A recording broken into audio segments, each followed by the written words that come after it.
Happy Tuesday. It is Tuesday, right? It is Tuesday. So we're gonna get on in here and get things popping today. So it's been a minute. Hello, Skip. Good to see you. How is everyone?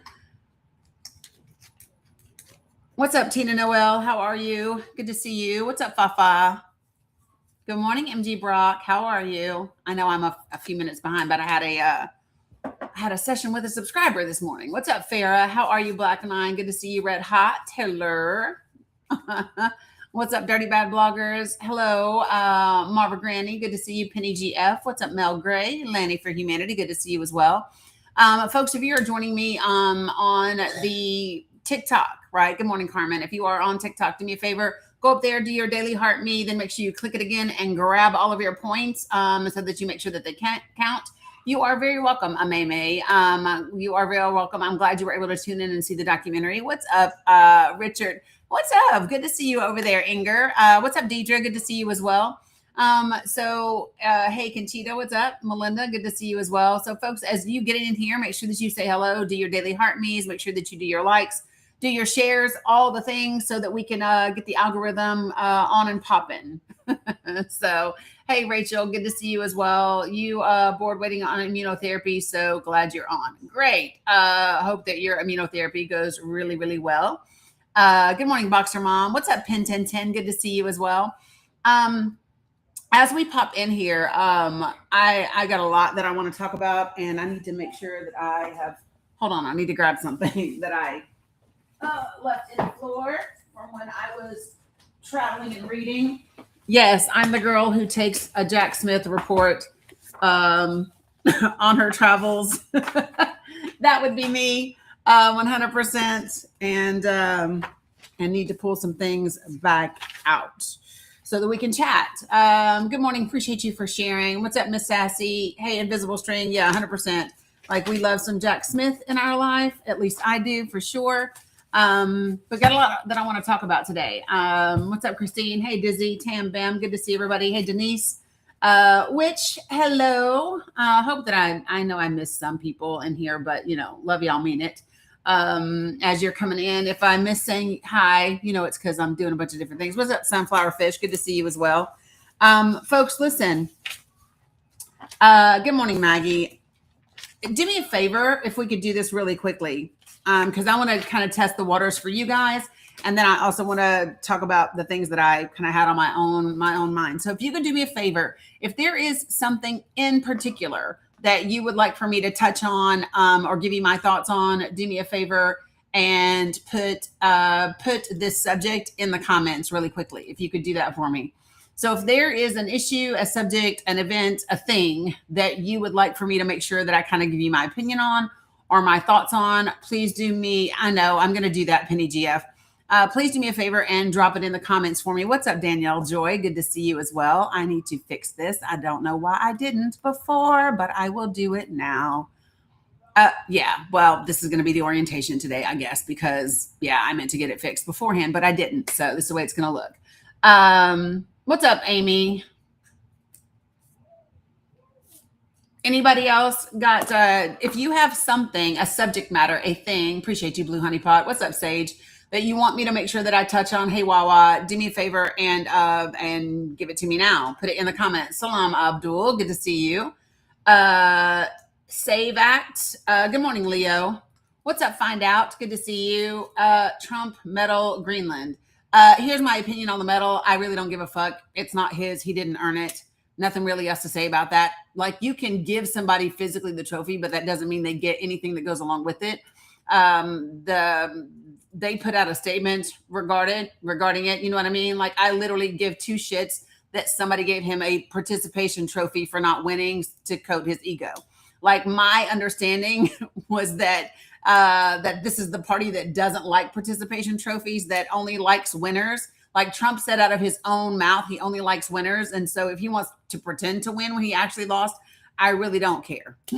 I don't care. But yes, I will be happy to touch on Greenland. Give me 1 second while I raise there we go. That's better. MG Brock, yeah. I mean, I can talk a little bit about Tallarico and Crockett. Good morning, New World Mama. What's up, Mary Esther? Good to see you. I think I said hey to Danielle Joy, so hopefully I did that as well. So give me 1 second. I'm writing things down as we talk.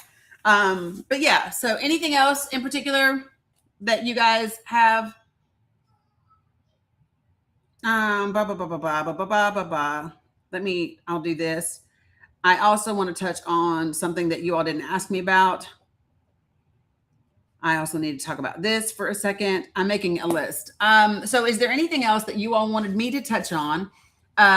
Give you my, yep, I know that, Michelle. I know that all of the Tennessee's 95 counties have established a Democratic Party. I am aware of that. Minnesota and our rights. A girl, that is very generic. I'm assuming when you're talking about Minnesota, you want to talk about ICE. But what do you mean in terms of our rights? Because that's the part that's very generic. Right? What you got for me, people?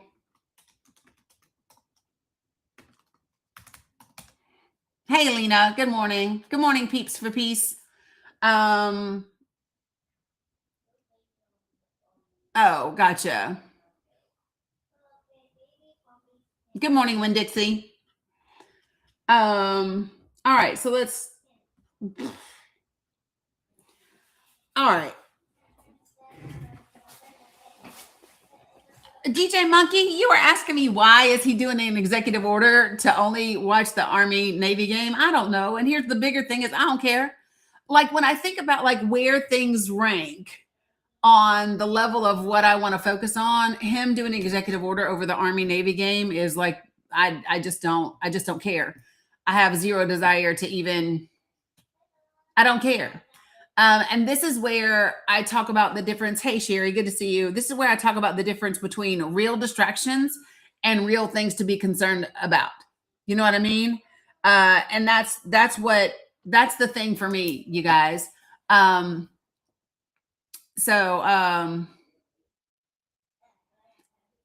you guys have a lot happening. What about Canada? You're nervous up there. I think that Canada, I don't know. Here's what I would say. I think that I think Carney is doing a really great job being proactive in terms of Canada's global positioning. The deal that you guys just made with China is definitely an advantage for you all. I think it's a good thing. I just think that that's really important. Good morning, Jamie Fry. What's up? I think I said hi to Hilda. So, hey, good to see you. So I just really, I look at Canada and I go, yeah, Carney's not fucking around. And the United States of America over the last week has shifted in terms of our position globally quite significantly between the agreement that Canada made with China and between the first transaction, global transaction, to happen using BRICS and having money that never touched a single New York bank, a single US bank. That's pretty damn significant, right? The idea that there was a global transaction that occurred that did not have to involve a US bank is big. So appreciate that invisible string. So, you know, I just, yeah.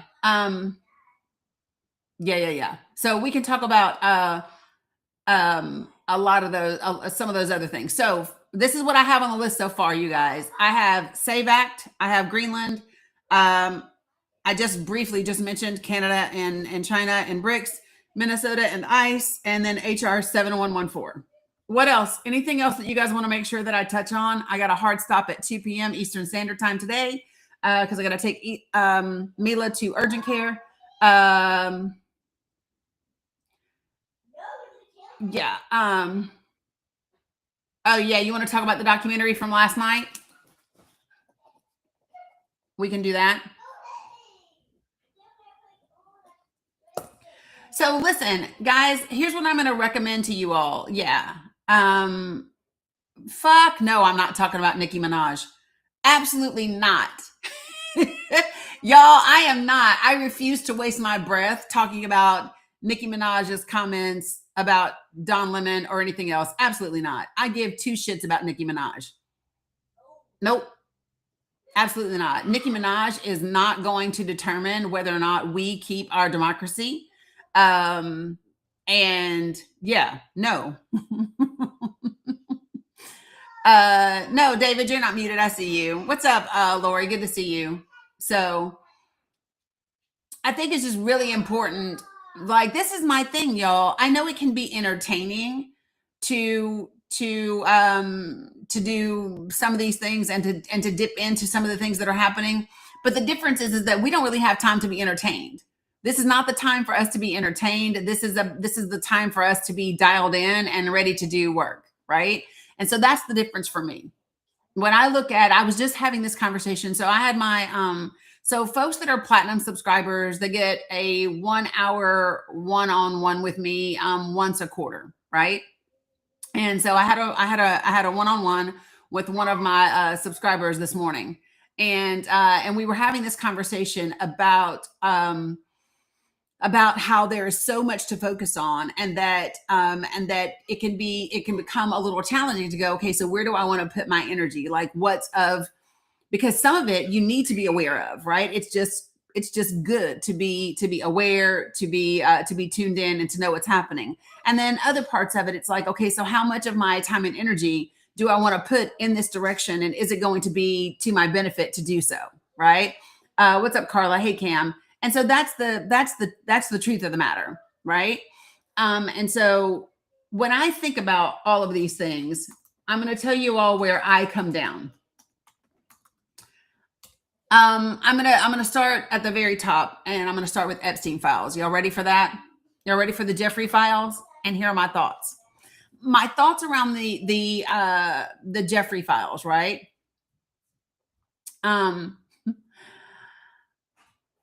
Yes, it is a global infrastructure and ring, if you will, that needs to be addressed, that needs to be exposed, that needs to be prosecuted, that all of that. That's my answer, is yes, that's a thing that needs to happen.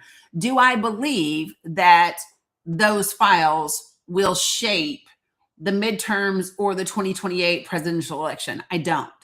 And the reason why I don't is because if people actually gave a damn about any connections to 3POs or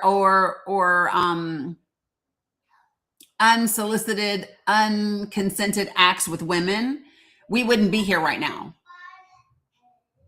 If people in the United States of America actually gave a shit about credible accusations and the proximity of people in power to a ring of that significance, we would not be here, right? And so for me, yes, that's a thing that needs to happen. 100%. Do I believe that all the files should be released? I do. Do I believe they should be unredacted unless there is like a solid legal explanation as to why that is, that a court says is appropriate? Yes, I do. Do I think that that is the thing that most of us need to be spending the time talking about? I don't. Because here's the thing. Even if people were to hear all that, I think, number one, people would say, oh, well, they've had those files so long, they've been doctored. I think people would make up an excuse to not believe the information that's in them. Why do I say that? Because there are already dozens of people. There are already dozens of women who have said, these are the things that happened to me, right? That's what they've said. And even if you take out what other people say, for me, it boils down to this final thing.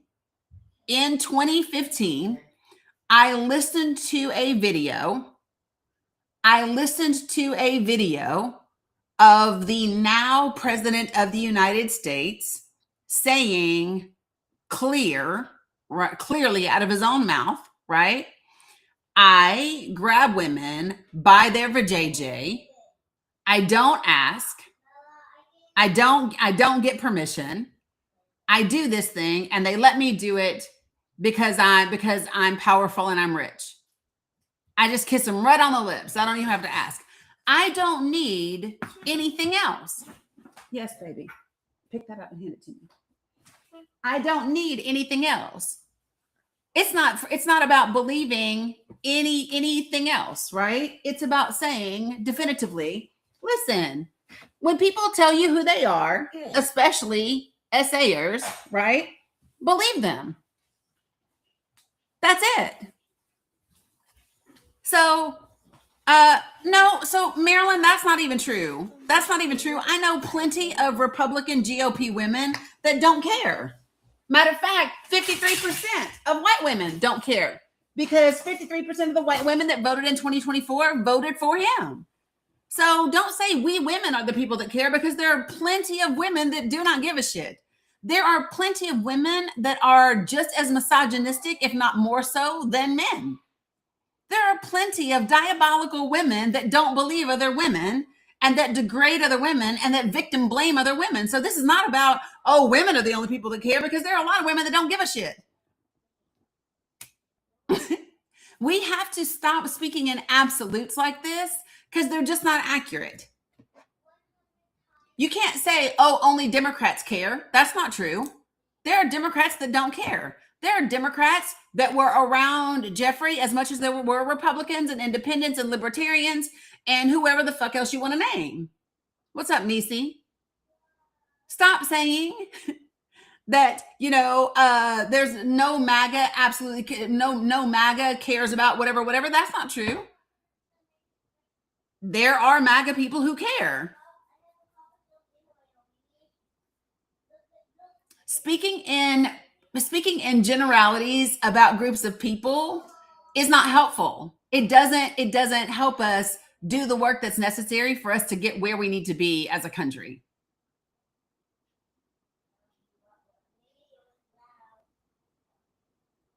Well, Phil, you're full of shit, and I know that there are. Do you want to know how I know? Because I talk to MAGA on a regular basis. Phil, do you? And I talk to MAGA on a regular basis. I talk to Trump supporters on a regular basis and actually have productive conversations where they shift their opinions, where they are open to creating understanding, where they hear different facts and go, oh shit, I didn't know that. Like, that's something that I do every day. Now, maybe if you say, oh no, MAGA doesn't care and MAGA doesn't listen, well, then what I would say is that's probably because you don't believe they care and you don't listen. If you walk into a conversation with someone dismissing them, then don't expect for them to listen to you.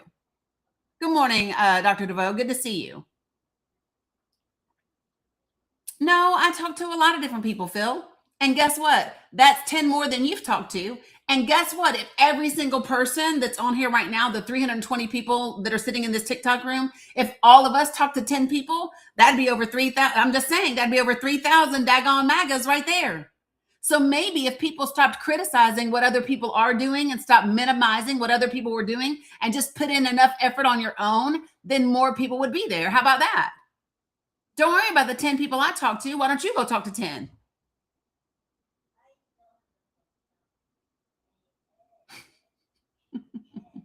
Just imagine.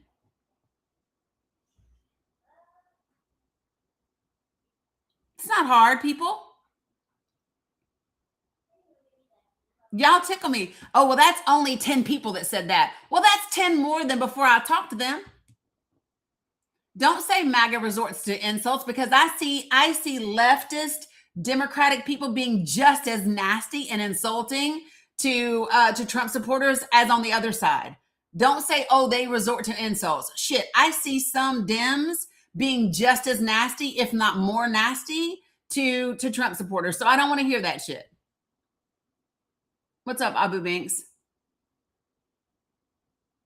Let me tell you something, folks. If that's your position, if your position is only about blaming the Trump supporters, you are part of the problem. By the way, we don't do that in my room. JR, I don't do maggots the same way I don't do demon rats. Got it? So in here, be respectful, no slurs, don't spam my comments, don't type in all caps. Those are the 4 guidelines for being in this space. So that was the one time you get to say maggots. You say it again, then you will get booted. That's just what happens.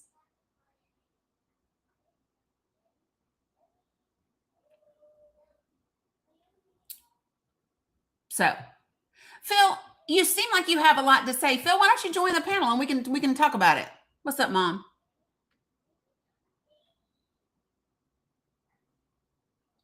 These are the guidelines for being in my space, people. Let me just say this. If you are new if you've never been in my live before, put a 1 in the comments so that we can just be so we can go ahead and clear things up. If you've never been in here before, put a 1 in the comments.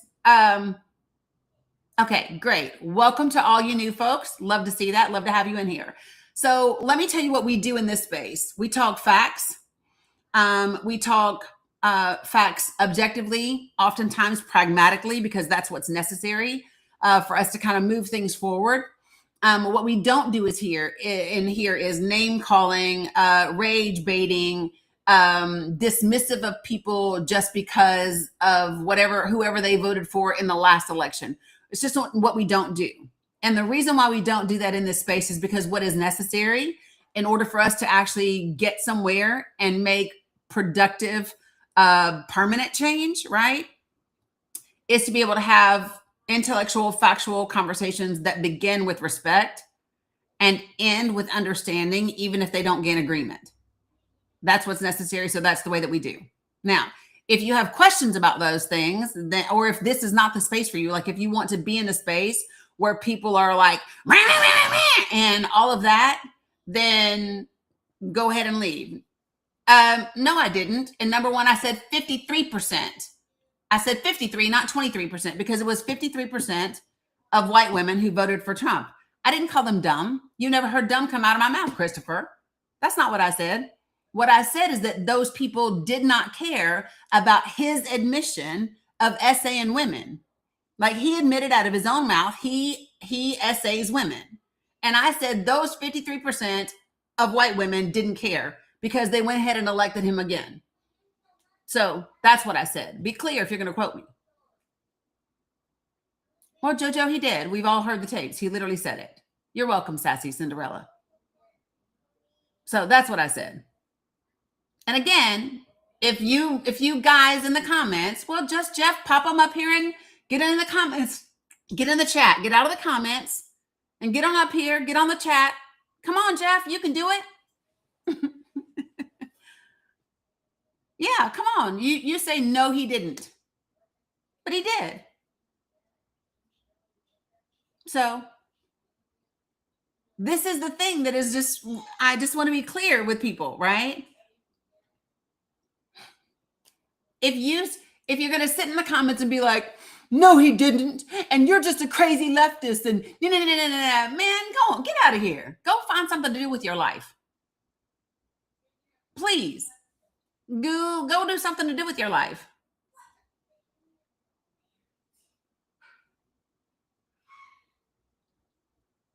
Acting like children.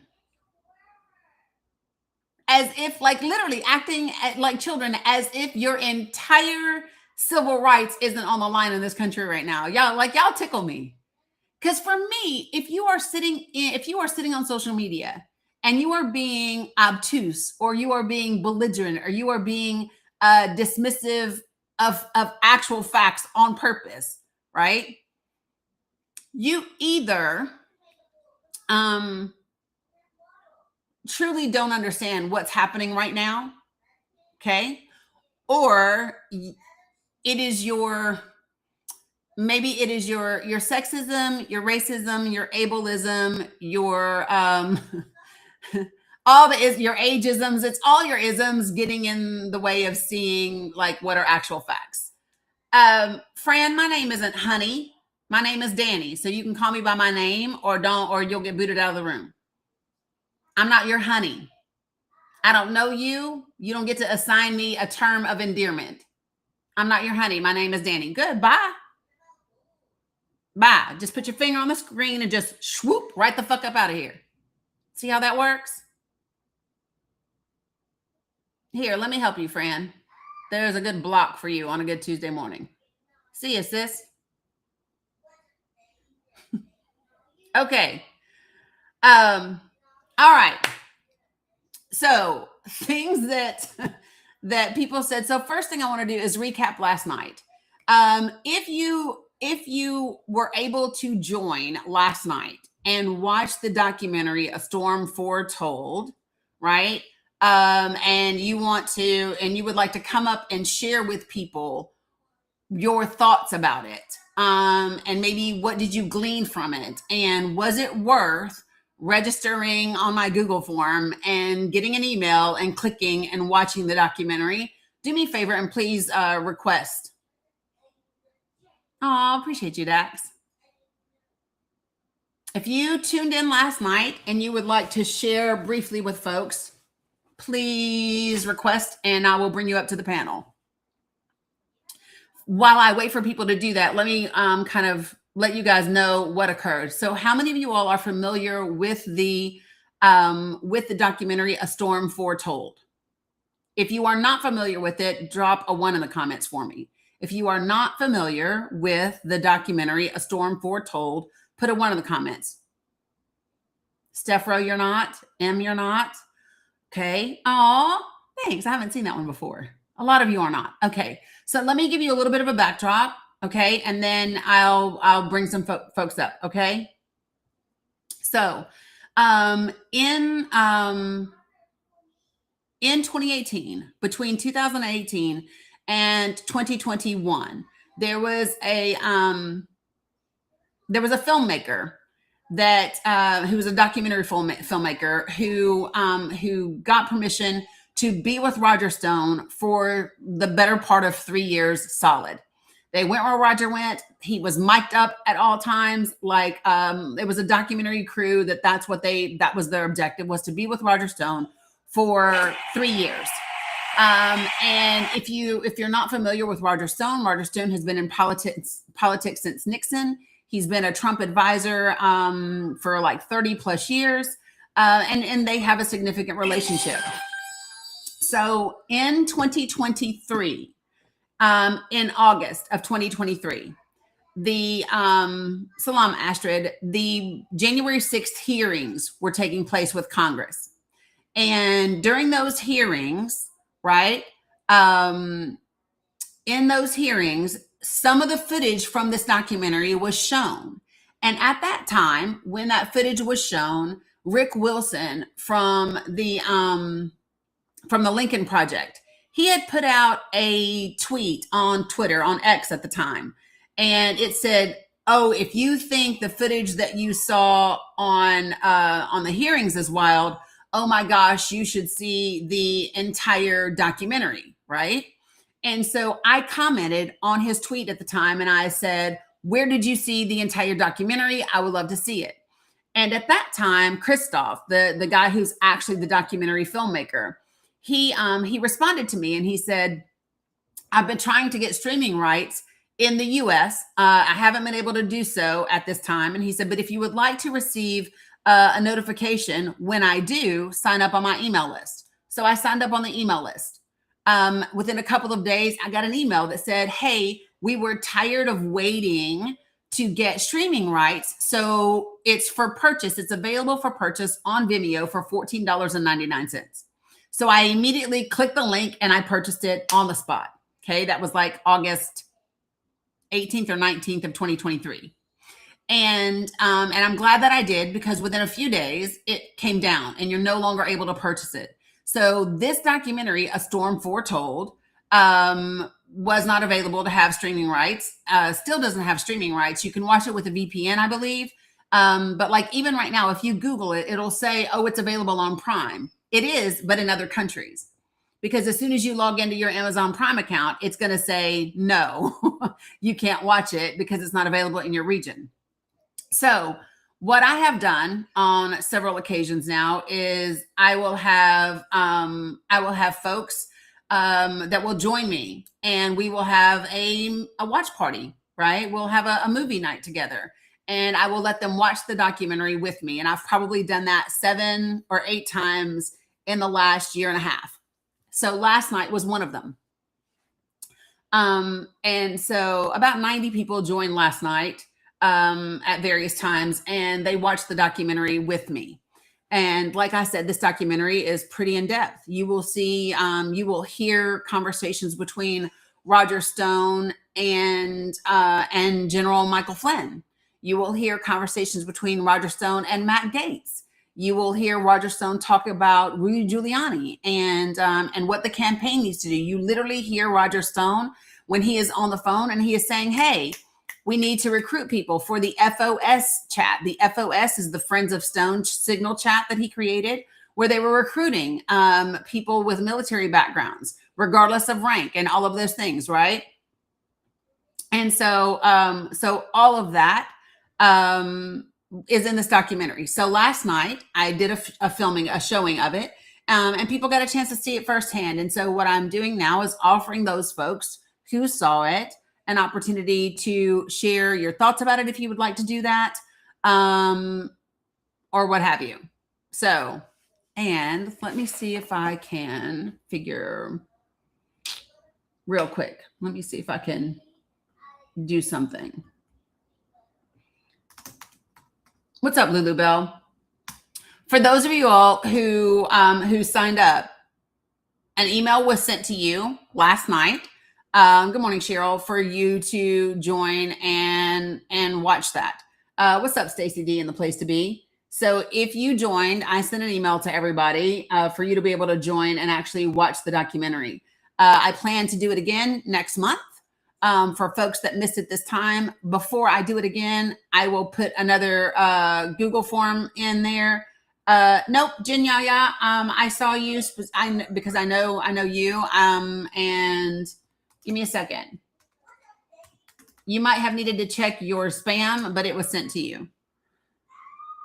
So give me 1 second, folks.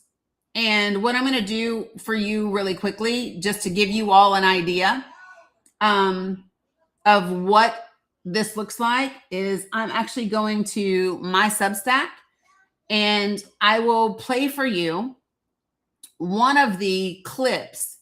Were you, Linda?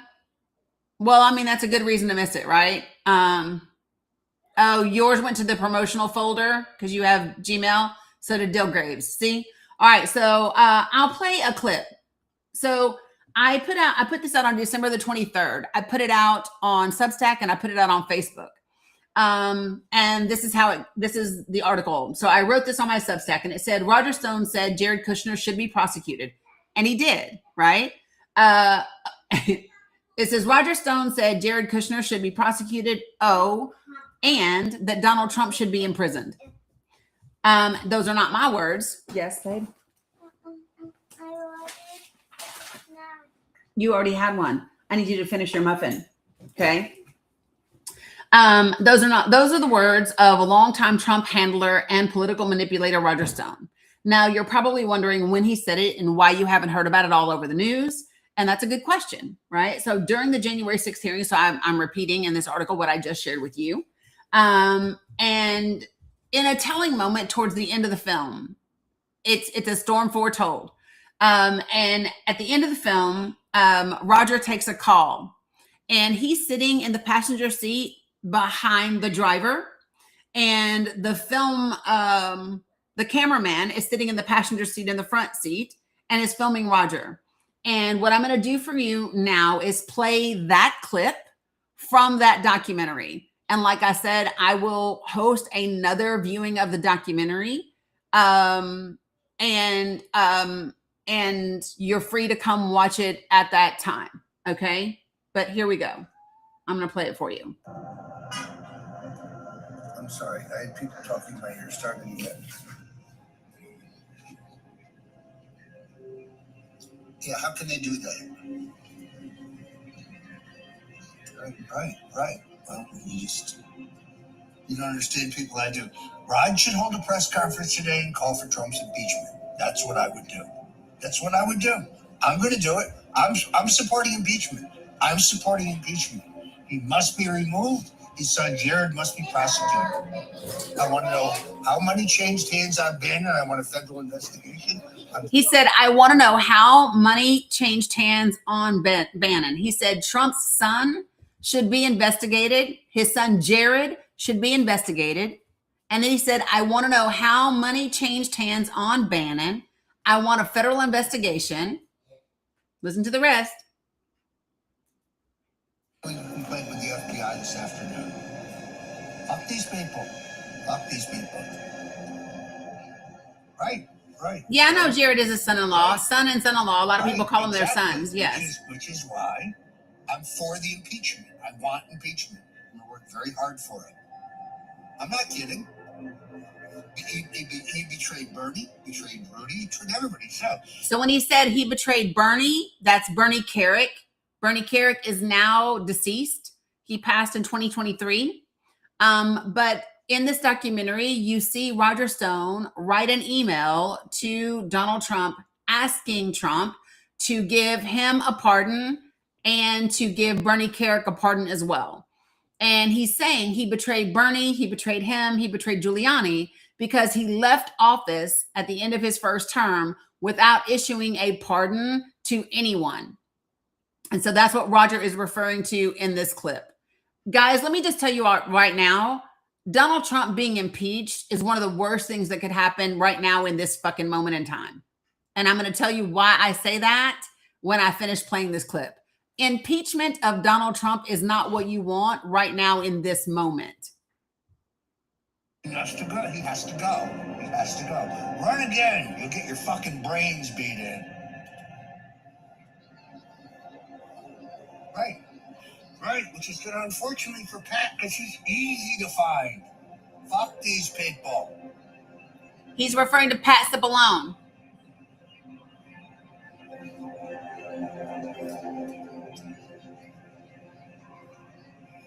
Let's be very clear. Let's be very clear. There is no that in, cocksucker. It's one sentence. One sentence. So if you're in a meeting and he says that, you punch him in the mouth as hard as you dare to make your point. It's one sentence. We're not stupid. There is no paperwork, you cocksucker. So again, Roger Stone is pissed. He is talking about Trump. And he is saying he needs to be impeached. He's saying, and this is literally Trump's last day in office in 2021 that this is recording, that this is being filmed. Okay, here's the rest. Be impeached. He needs to be denounced and impeached. The greatest single mistake in American history. Greatest single mistake. He's surrounded by morons, and he surrounded himself by morons. And a good long sentence in prison will give him a chance to think about it. And a good long sentence in prison will give him time to think about it. And then he says, because the Southern District is coming for him and he did nothing. Listen. Because the Southern District's coming for him and he did nothing. You want to fight? Let's fight. Fuck you.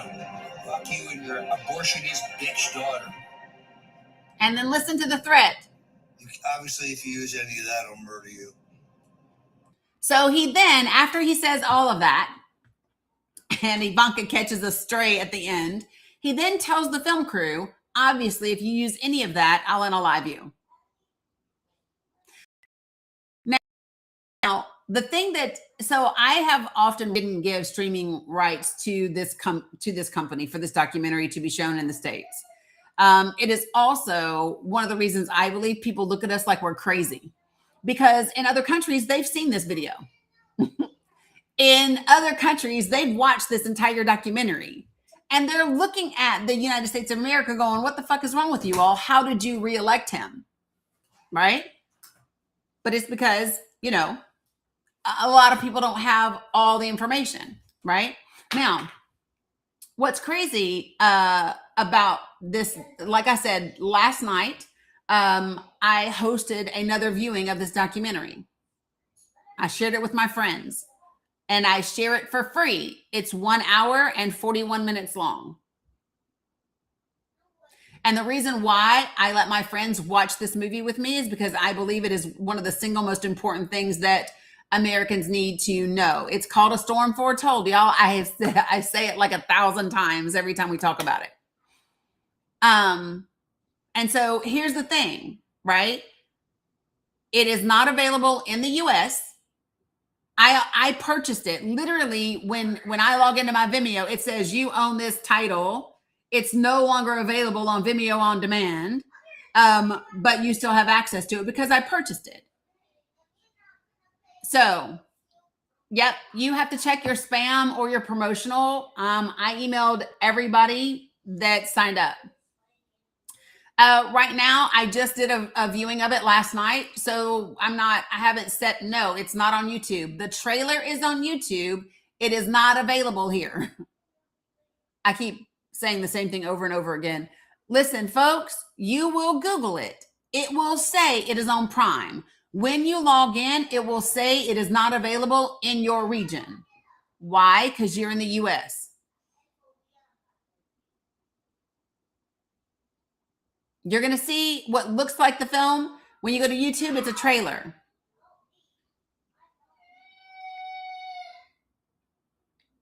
Yes. So, and so, yeah, so here's what I'm going to say to you. If you want to attempt to use a VPN, that is on you. I'm not going to tell you to do that because that's on you if you want to do that. Okay? I'm not telling anybody to get a VPN. Here's what I know. I own it. I have played it for people now 7 or 8 times. I have said I will do it again tomorrow. I mean, in February. Okay? I will show it again in February. And just like I did this month, just like I did in January, I will put the registration in my link tree. It will be up for 2 weeks prior to the viewing, and then I will take it down so that I can email everyone a link to be able to come and view it. And the reason I do it that way is because my Google Workspace, I can only have 1,000 people join. So I don't just like send out the link to everybody when they register so that it gets passed out to a bajillion people who possibly didn't even register. So I will pick a date and I will do it then. Here's what I will tell you. The emails that I sent out last night, right? Hey, Ida, the email that I sent out last night with the link, I sent out 740 of them. 336 of you actually opened that email. 21 of you, they bounced. And only 135 of you actually clicked to watch it. Yeah, if you don't register, you're not getting a link. So this is what I'm saying, B Action. It was available for purchase for about a 48-hour to 72-hour window, and then it was removed again. I purchased it during that time frame. The clip that I just played for you, you can find on my Substack and on my Facebook. And there's another clip that I put on my TikTok from this same documentary that is Roger Stone talking to Matt Gaetz. Yeah, Sassy, I don't care if people were watching the championship game, watch it. For me, I'm not that invested in championships games. I'm more interested in making sure we have some semblance of a country and we get our shit back on track, because we are not on track at all as a country. So that's where my focus is. And like I said, if there were people who joined last night who watched and you would like to say anything about the film, please just, I don't know, put a heart in the comments, and I'm happy to bring you up on the panel and you can talk about it. Okay. But yeah, so just wanted to make sure that everybody knows. So why don't I think Trump should be impeached? Well, so being impeached and being removed are two different things, DJ, right? Number one, I don't believe that if you were to impeach Donald Trump right now, you would have the votes to remove him. That's number one. I think impeachment right now would be a waste of time and energy, because I do not believe the votes are there to remove him. I also do not believe he is the issue. I believe he is the front man. He is the face of a lot of what they do, right? Yes, the 25th Amendment is different, but you still have to have people willing to do it. Yes. Yes, you do. Bring it to me. Bring it to me and I'll fix it. The other thing that I would say is that impeaching and removing Donald Trump doesn't change anything. No, Stephen Miller is not the problem, y'all. The problem is Russell Vought. The actual president, if you want to call it that, right, is Russell Vought. I got it, Mila. Let me help you. Russell Vought is the person pulling the damn strings. Period. Hold on, y'all. I got to fix this for my grandbaby.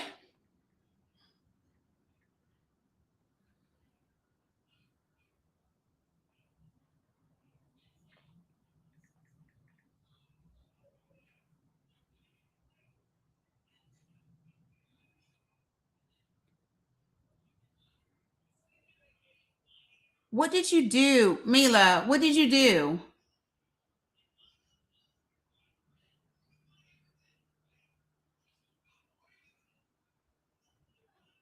Give me a second, guys.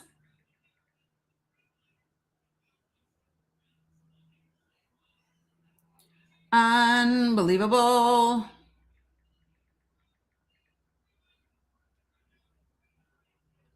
Mila. Mila.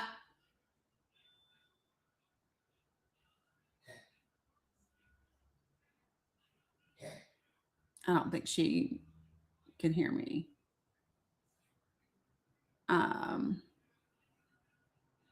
Mila. I'll have to fix it for her later. All right. So let me just say this. Donald Trump gets impeached, even if Donald Trump gets removed. Listen, I don't give a shit whether it's impeachment or the 25th Amendment. I literally need you all to hear me. Donald Trump is not the problem. He's not the problem. The problem is is your GOP members of Congress, and your problems are the cabinet. That's the problem. And the person that is dictating how everything is done is a man by the name of Russell Vought. Vought. He is over the Office of Management and Budget. No, it's not Stephen Miller. Y'all still missing it. Y'all are still missing it. You're looking in the wrong damn direction.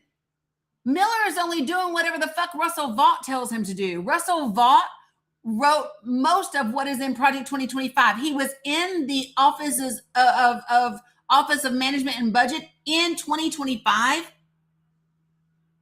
I mean, in the first administration. Russell is the issue. All they needed was somebody that would do whatever they told him to do. And they got it in Trump. He is the person carrying out the agenda. And if you don't know what the agenda is or where the agenda comes from the Heritage Foundation. That's where it comes from. The Heritage Foundation has a specific ideology that they want in this country. And they want it to be rooted in Christianity.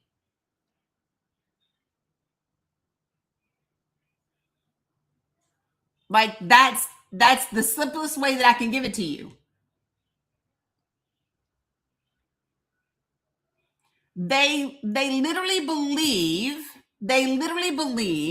that Democrats intentionally. So let me ask y'all a question. Hold on, let me pull it up. Where is she? Hold on, I got somebody. I'm going to ask you guys if you know a particular name, okay? How many of you all know the name Laura Rice?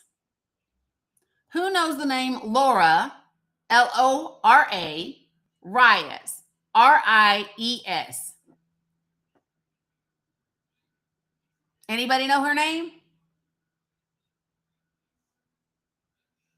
She is literally the director for Border Security and Immigration Center and Senior Research Fellow of Homeland Security at Heritage Foundation.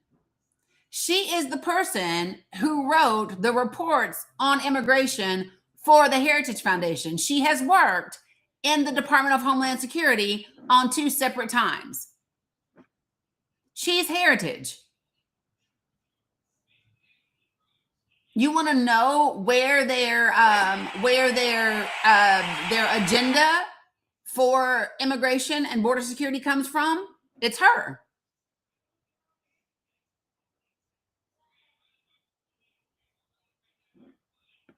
That's who she is, people.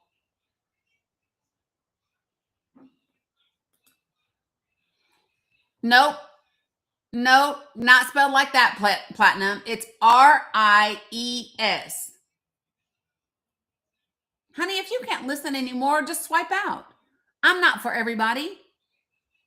You don't have to announce it. Just leave. Nope. Lora, Lisa. Yep. Toot got it. Loraries.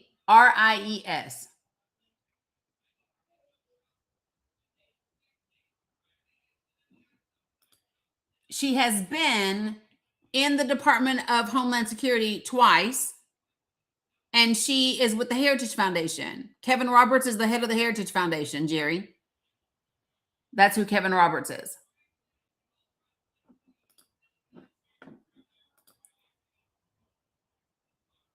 What's up, Tiffany?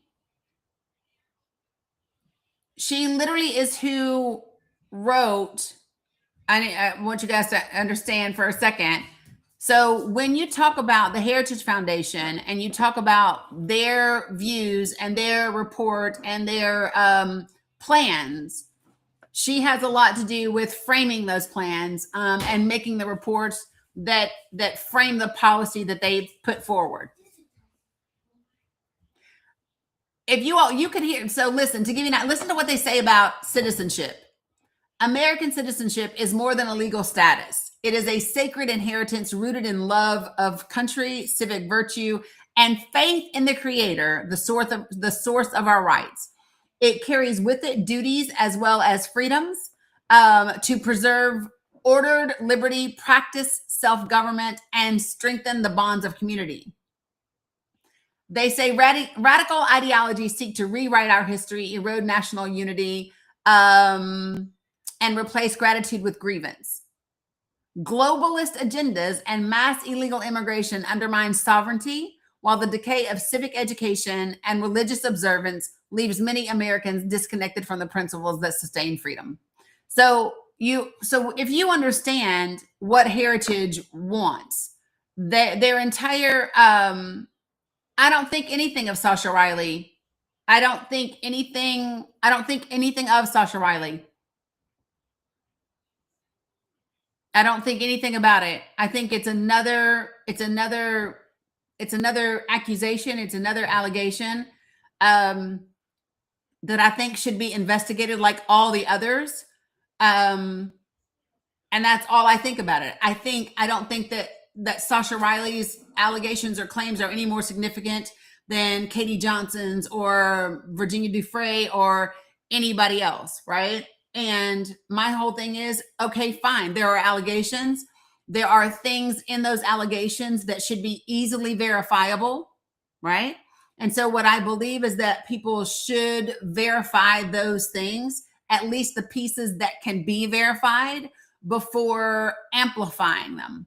And I believe that should be done for investigators. Guys, don't argue with the trolls. They are here literally to be distractions. And when you engage with them, you are letting them win because they are distracting you.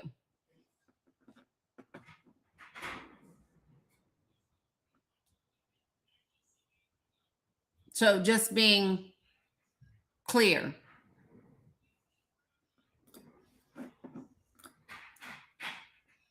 Okay?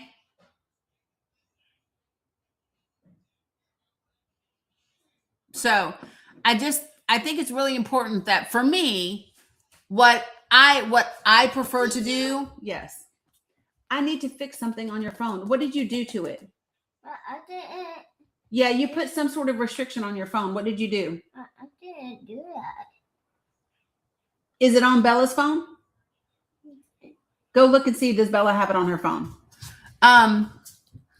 So this is what's important. So for me, one of the things that I think, here's what I know, is people like Laura and others don't like being in the spotlight.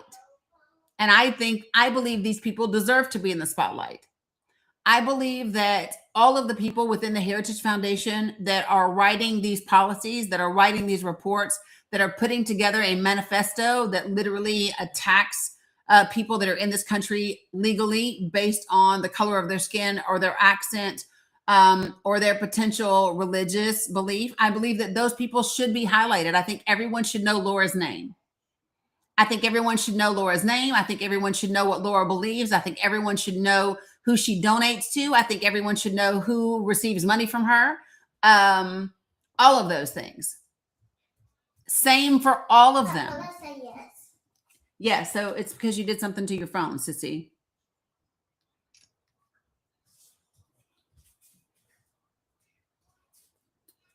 Give me 1 second.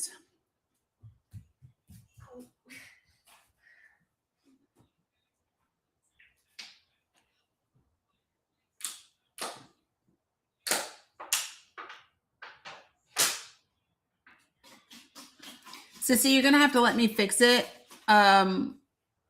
once I get off of here, okay? Because I got to figure out where you did it. You've clicked something by accident, Sissy, and that's what's done it. So play something else until I'm done, okay? All right. So now let me tell you what I don't believe in doing. I want to be clear about something. When I say that people like this need to be out in the front, I mean that people should be talking about her efforts and her writings within Heritage, right? What I don't believe people should be doing is doxing people, okay? So I'm not into, and when I say doxing, I mean home addresses and things like that. For me, that is something I don't believe to be appropriate. That's just me, okay? So when I say that, I don't mean harassing people. I don't mean harming people or any of those things. I just think that people should be accountable for their views and the role that they are playing and where we are. And there's not enough people that are being held accountable for where we are. All people keep talking about is Donald Trump, right? And I think that that's not a wise move. I think we should be talking about not just Kevin Roberts, but everybody that's a member of the Heritage Foundation, right? I think we should be talking about the people that are behind the policy. I think we should be talking about not just the Heritage Foundation, but the Federalist Society, and not just the Heritage Foundation and the Federalist Society, but ALEC. We should be talking about those three organizations and the role that they play in shaping this country and our Congress. 100%. And I believe that people need to be asking their Democratic candidates and the people that are running for office, right? I think you need to be asking them very hard questions. So one of the questions that I think everyone should be asking their Democratic representatives right now, yeah, it's a big deal, Chris. I'll get to it in just a second, is why have there been articles of impeachment for Pete Hegseth since the beginning of December? Since the beginning of December, and there's not a single co-sponsor. Yes, be action. But there's not a single co-sponsor. Why is that? Why haven't Democratic members of Congress? It's really great that 70 of them just signed on to impeach Kristi Noem. But tell me why we haven't done that for Pete Hegseth.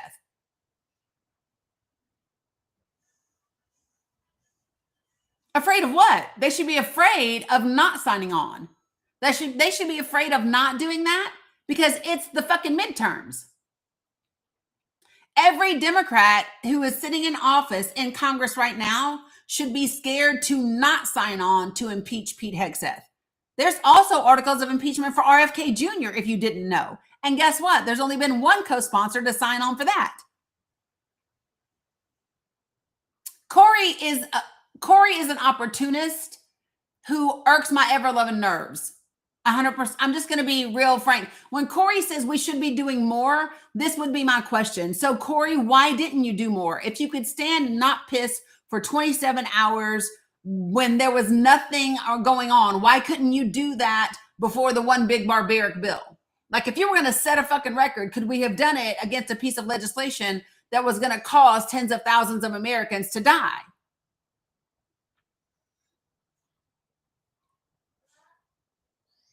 If Corey believes we can do more, then co-sign Pete Hegseth's impeachment. And why don't you do the same when it comes to impeaching Christy, not just Christy Nome, but Pam Bondi or Tulsi Gabbard? Tell me why we haven't impeached Tulsi Gabbard for sitting in front of Congress and lying. Why haven't we done that?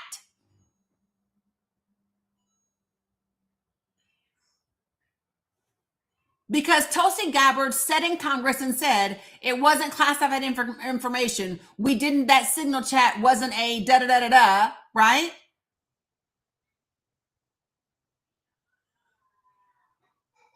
And then for me, especially right now, so listen, impeaching members of those cabinets is huge. And I would bet you money that members of Congress on any side would get support. Don't say all Republicans lie. Listen, that's all people lie. Mission man, all fucking people lie. And there's just as many Democrats, independents and libertarians that lie as there are Republicans. You can get out of here with that. Like real talk. All that is divisive rhetoric that doesn't serve anyone. Guys, I don't know what you want me to tell you. If I'm glitching, go out and come back in or something like that, because I can't fix the glitch. It's TikTok.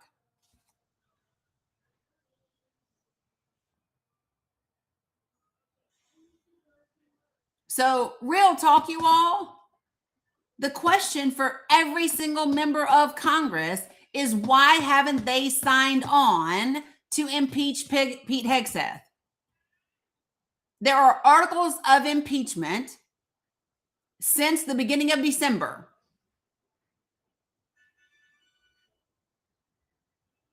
And there's enough justification. They would have a hard time because there are plenty of people, by the way, regardless of their party, that disagree with Pete Hegseth. Plenty of people, especially with this new Greenland shit.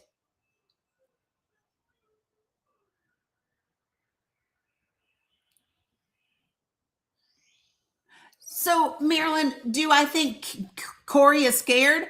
Listen, I don't speculate as to why people do or don't do what they do, right? What I will say is that what I see is Corey show up in ways that are performative and don't actually benefit the people. And I see that in way too many people that are in office. And I think it's very important for people to understand that you have to start looking at the people in their office in several different ways. Number one, the vast majority of them, if you are anti-G side, listen to what I'm saying. If you are anti-G side, there are going to be very few members of Congress that you're going to be happy with.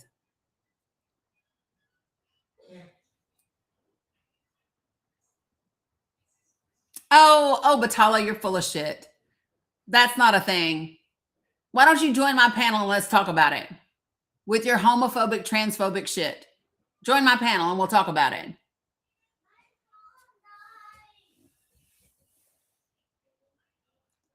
Did you hear what I said? If you do not support G side, if you do not support those types of actions, there are very few members of Congress that you're going to be cool with. Because the vast majority of Congress is compromised when it comes to the state of Israel. The vast majority. And there are a couple of different things.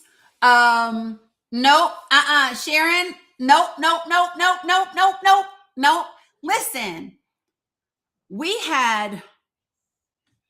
we cannot say that we had a vast majority of people that didn't vote just because of Palestine, right? Because what we had was between 80 and 90 million registered voters that didn't vote at all. And it wasn't just because of Palestine. It was because of voter apathy. It was because people are lazy. It is because of the political rhetoric and they are tired of seeing the system operate the way that it does. being able, like, it's not one thing or another. There were many different reasons, right? And so it's just really important for people to understand that. And here's what I would say. And I've said this, and I'm going to be very clear. Hey, you don't want to have a repeat of last night. And don't play on the chair. I got you within one heart. Appreciate it. Ty Bud, don't say that, because there's absolutely nothing to indicate that. Mila, did you eat your muffin like I said, and your yogurt? Yeah. Okay, bring it to me, because I don't believe you. So listen, folks, let me tell you what you don't do. When people come in this room and they say things like, oh, they cheated. Really? Because do you have evidence of that? Because I don't. You got to do more. Because here's what I know. They didn't cheat more than 80 million votes. They didn't. 80 million Americans that are registered to vote did not fucking vote. Yes, baby. Some what? Yes. That has nothing to do if she's getting yogurt. Listen, folks, you don't cheat over 80 million people just not voting. 80 million people didn't even vote. That has nothing to do with nothing, folks. There were more people that were registered to vote in 2024 that didn't even bother to participate than voted for either candidate. While everybody's busy being mad at Trump supporters, and I'm not telling you like there's not an issue that people voted for him again. I think, people ought to be talking about all of the people that chose not to vote at all.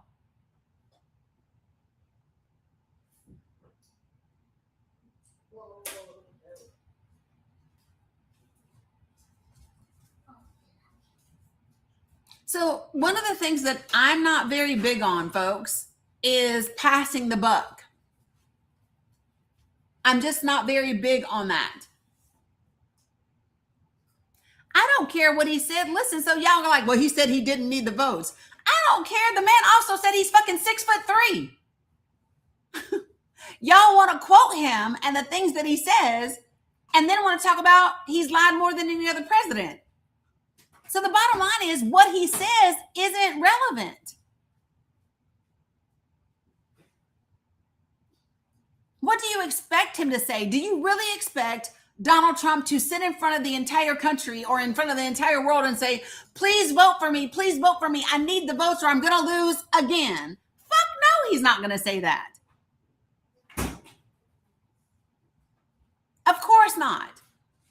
The question is, why are we listening to what he says? I'm not making waves. I am most interested in all the other things. Get off my stuff.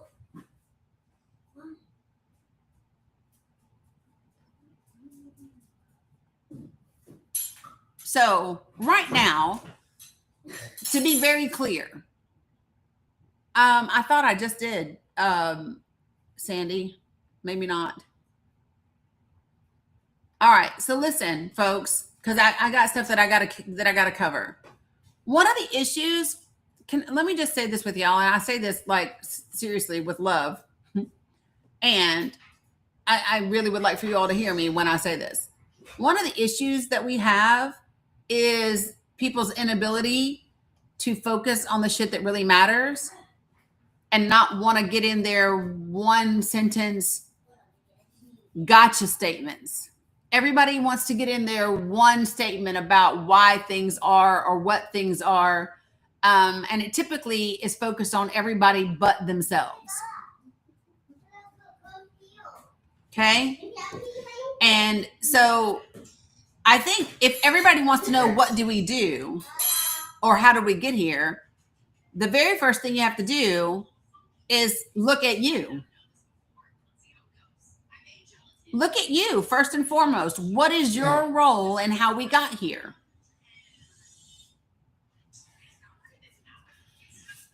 And I bet you some of y'all are like, shit, I voted for Kamala Harris. None of this is my fault. I bet it is. Voting for Kamala wasn't the only part of it. If you voted for Kamala and spent the rest of your time denigrating and devaluing anybody that wasn't outright voting for her, you're part of the problem. How much information, how much do you know about the actual issues? No, I'm not running for office, Coco. Nope. I'm not running for office. Sissy, that's loud. You tried it? Yeah. Nope, not running for office. What we can talk about, though, right? What we can talk about is what needs to happen right now. And so if you all want me to share with you my thoughts about what I believe is a permanent game changer for like the country moving forward, if we were to seriously talk about how we got to this place from an infrastructure place, right? And if we were to really talk about the people involved and the people being impacted, we would gain agreement. We would gain understanding with the vast majority of people. And we would gain agreement, I would say, with at least 33% of them. So you might say, damn, only 33%? I'll take 33% because here's what I know. If 33% of 80 million people had voted in the last election and voted for Kamala Harris, we wouldn't be here. Right? So follow me. What I think that every American needs to understand is how we got to where we are. Okay? And that means you have to understand all of the 6 different prongs that were taking place in 2020 to try to undo that election. Okay? So if you don't know John Eastman and the role that John Eastman played, if you don't know Kenneth Chesbrough and the role that he played, if you don't know, everybody knows Rudy Giuliani, but if you don't know what Rudy Giuliani and Jenna Ellis's actual role was that they played, if you don't know the role of Boris Epstein, no relation to Jeffrey Epstein, Boris Epstein, right? If you don't know the role that Sidney Powell was playing with General Flynn at the time, then you don't understand that there were 6 different ways that they were going at this election and who all was complicit. Okay? Nope. So y'all are saying Steve Bannon, and while Steve is absolutely in there, what I would say is step back for a second. Okay? So Tracy, I'm interested as to why you say McCarthy, because here's what I will say to you. And I said this last night and I will say it again. For me, and this is just for me, Kevin McCarthy, Liz Cheney, Adam, what's Adam's last name, y'all? What's Adam's last name? Fuck my life. Oh my gosh. No, Kinzinger. Thank you, Dag. Kinzinger. So you knew where I was going. Okay, so listen. Adam Kinzinger, Liz Cheney, Kevin McCarthy, and Mike Pence. Those 4 people are in the same boat for me as Mitch McConnell, as Lindsey Graham, as as damn near as close as Matt Gaetz. Those people are in damn near the same basket. And the reason why they are in the same basket is they absolutely knew about the plan to overthrow the government. They knew about the coup. For God's sake, they were asked to fucking participate in it. Literally, days before January 6th, Kevin McCarthy is on television saying the election was stolen. And then on January 6th, he's standing in front of Congress saying, Joe Biden won the election. I beg my peers to move on with certifying this election. Well, make up your fucking mind, Kevin. What it is Kevin was okay with one part of the plan, but not the other part of the plan. And make no mistake, the other part of the plan that he wasn't okay with was the Roger Stone piece of the plan. And that Roger Stone piece of the plan is where you got the Proud Boys and the Oath Keepers and those people that were tangled up together. This is why I said you need to understand the different areas. Roger was the last resort. He was the dogfight, fuck them, we don't care what they think, because possession is 9/10 of the law. Yep, Mitt Romney. Thank you, Amy. No, he doesn't. No, he doesn't. They just want to stay in power. No, he doesn't. This is not about Donald Trump having anything on those people. It is those people desiring to stay in office. It is also about a good portion of those people believing in this dumbass replacement theory. It is literally written on the Heritage Foundation's website that the Democrats have intentionally taken down and destroyed the borders in this country to create a new America that ain't white. I'm paraphrasing, but that's literally what it says. Let me go back.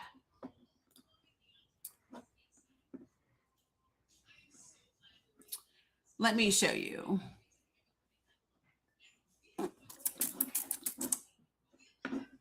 Hold on.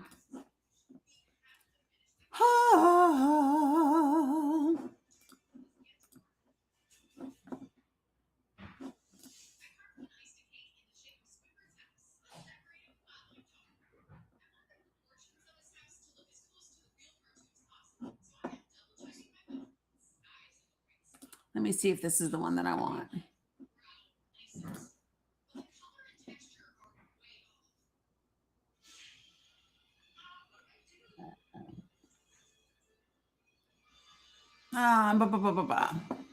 Hold on.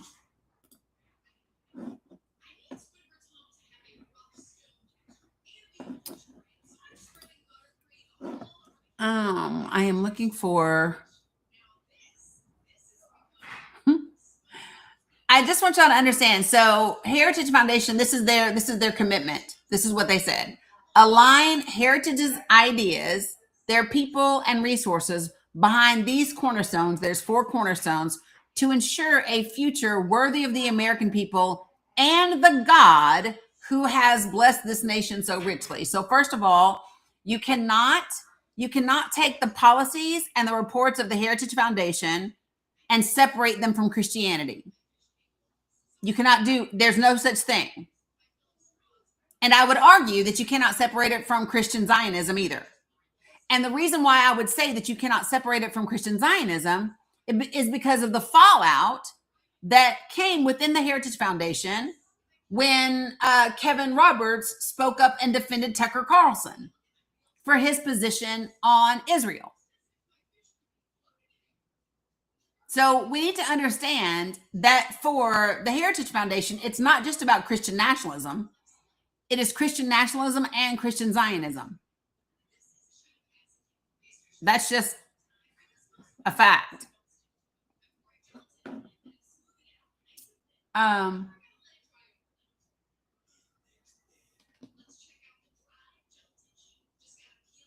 No.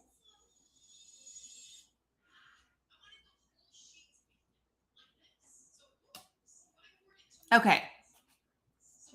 So when the Heritage Foundation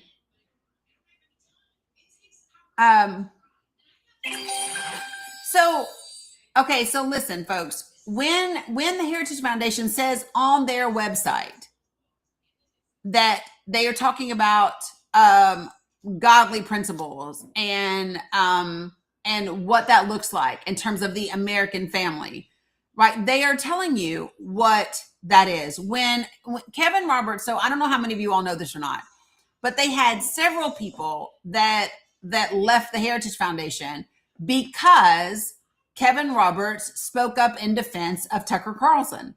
He said Tucker Carlson has always been and will always be a friend of heritage. And there were people that said, nope, that was the wrong stance because Tucker has taken a stance against the state of Israel and that shouldn't be a thing. And so literally you saw people within high positions of leadership within heritage leave, right? I can't read this. Guys, if you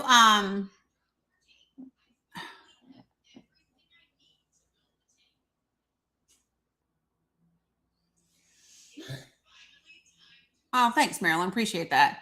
So when you understand what is behind the policy initiatives, because listen, this isn't my opinion. I can read it directly from their website. Hold on a second. I'm gonna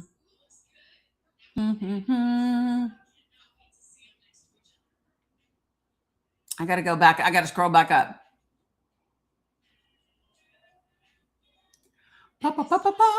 It's a long report that she wrote. Okay, so key takeaways from her report. Now, I am reading directly from the Heritage Foundation's website, and here's what it says.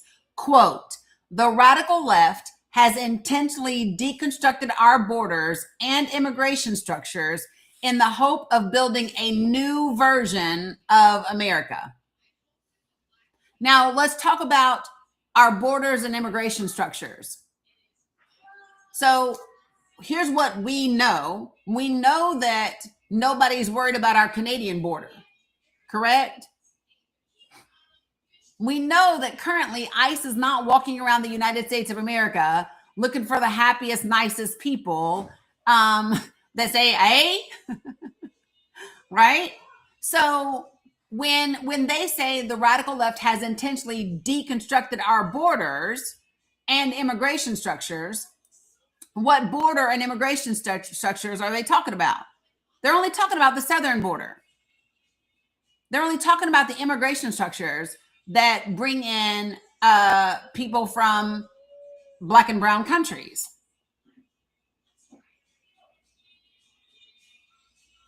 Okay? Say, right, Scotty.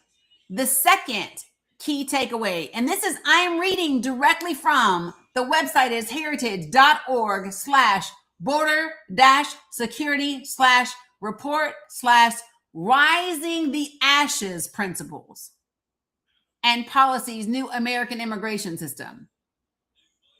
Rising the ashes principles and policies new American immigration system. This is directly from the Heritage website that I'm reading from. Their second key takeaway, quote, what the left envisions is nothing more than an open border welfare state that diminishes jobs, wages, and economic opportunities for citizens. So when they say that the left has deconstructed our borders, can we talk about like the actual facts around that? Because it's not a thing. It's not a thing. Does anybody know when immigration law, when Title VIII, like the last time there's been any meaningful changes to Title VIII?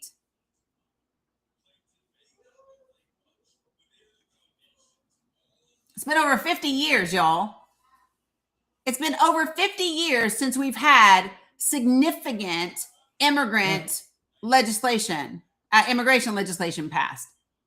No, it wasn't during the Obama administration. Yeah. Good afternoon, Virginia. So they want you to believe that immigration is a Democratic or a Republican issue, and it's not. The immigration system has remained broken, quote unquote, broken, because it is one of the most effective political tools used for campaigns. It is one of the most effective campaign tools used. There's no desire to really fix it. Because can you imagine if we actually worked on meaningful immigration legislation, right? What would they run on? Listen, if they can get you to focus on the border from a place of fear, in other words, these people to come in and take something from us, then you don't have the energy or the bandwidth to focus on what they're not doing for you. If they can keep you worried about what some unknown fake potential enemy may do, then they don't have to give account for what they've done the last fucking 4 years in office.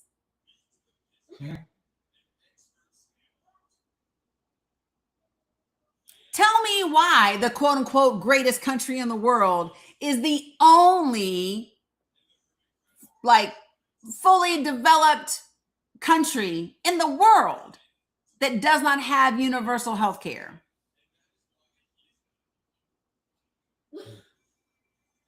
Because they keep getting you to blame everybody else and not hold the rich ass people accountable that are in positions to make this change. They don't have to. Listen, why should I fix your healthcare system if you keep blaming everybody else for your healthcare and I'm making a shit ton of money? Why I have zero motivation to fix it, right? Because you're not even holding me accountable for it.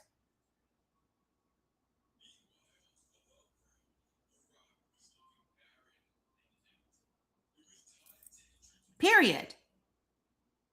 So, can anyone give to me the top, I would say the top 3 issues with immigration?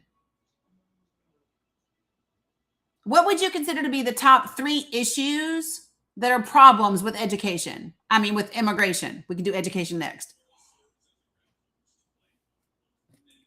Be more specific, Sharon, when you say low process. Yeah, legit issues.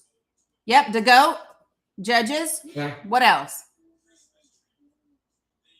Judges. What else?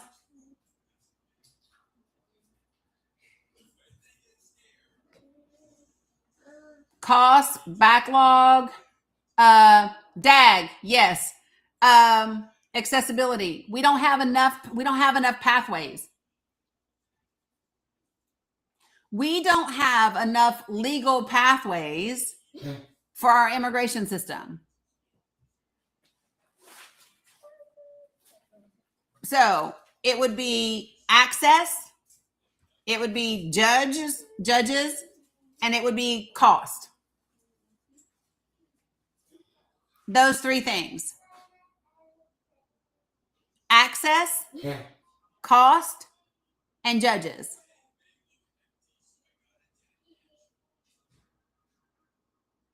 Now, so when we talk about that, so you have to understand that when Donald Trump took office, and for those of you guys that have been with me for a really long time, when I was quoting these numbers off the back of my head, you do not get to cheat. But I'm going to pull up this document really quick.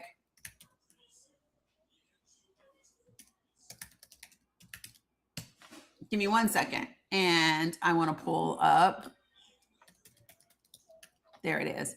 All right. So can anybody tell me when Donald Trump took office during his first term, how many immigration cases did we have in backlog? Can anybody tell me?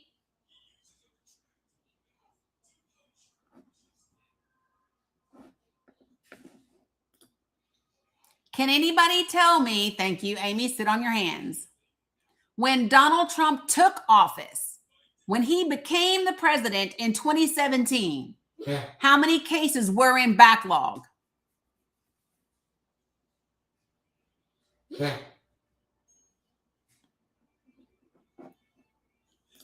$542,411. Nope. 5,400 and wait, 542,411. fuck my life. 542,411. Do you know how many were in backlog when he left office? Thank you, Lisa Loves to Shop, for putting it in the chat. 542,411 when he took office. You got it, user 8144, 1.3 million. It more than doubled. The number of immigration cases in backlog, right, more than doubled during Trump's first administration. Does anybody know one of the biggest reasons why? It's not just that they weren't hearing the cases. What was part of the reason?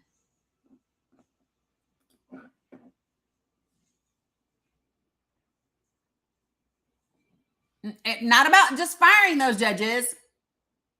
It's not just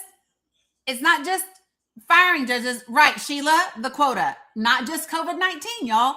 Here's what one of the things is. They had changes in workload and performance evaluations. Nope.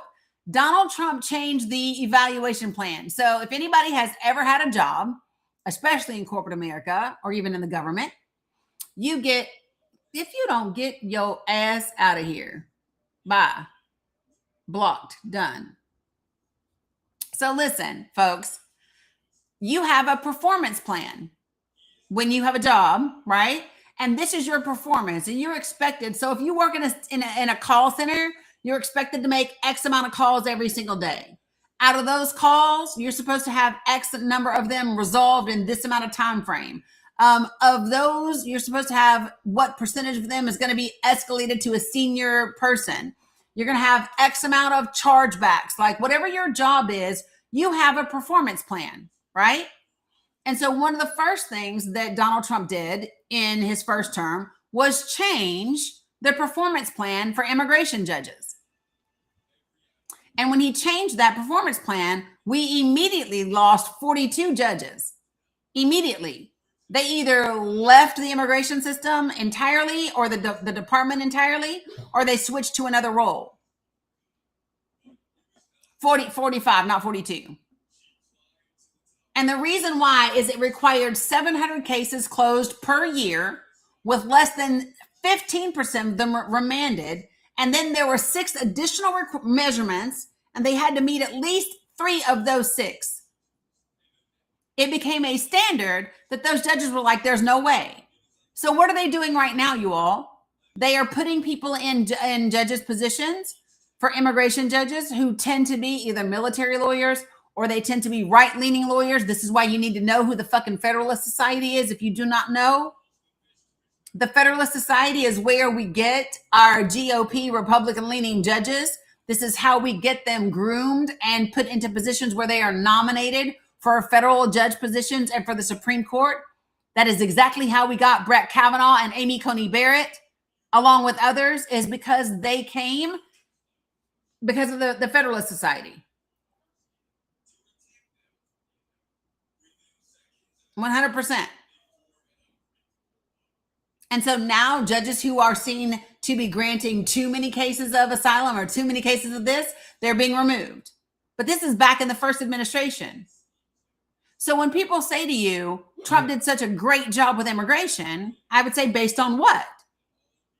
What do you believe makes him have been really successful during his first administration when it comes to immigration? I can pick something. I can lift something back up. You can? It's because you're strong, girl. We love it. Because not based on those numbers. Do you want me to tell you all something else?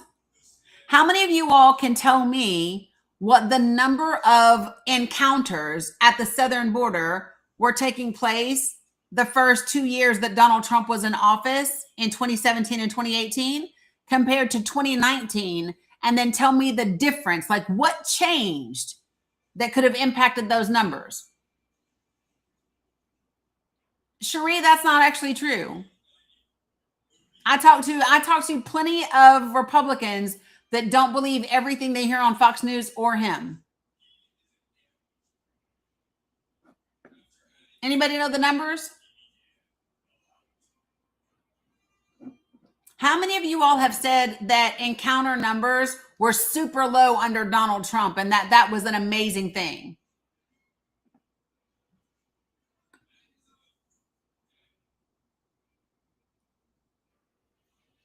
How many of you all have heard that? I'm pulling up a document, by the way. Amy got it. Okay, so hold on. I want to give you these little numbers right here. There we go.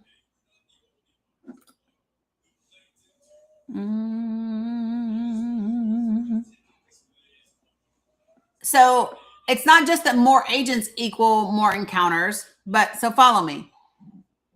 And I need to add to this document. I haven't added to it in a while. But just so that you all know. Okay, so when it comes to, give me a second. I want to pull this up. Encounters, Southern Border Customs and Border Patrol by year. That's what I want. All right, so when you actually look up the numbers, and let me see. Yep. Nope. I want another year. I want fiscal year. Nope. I want 2017.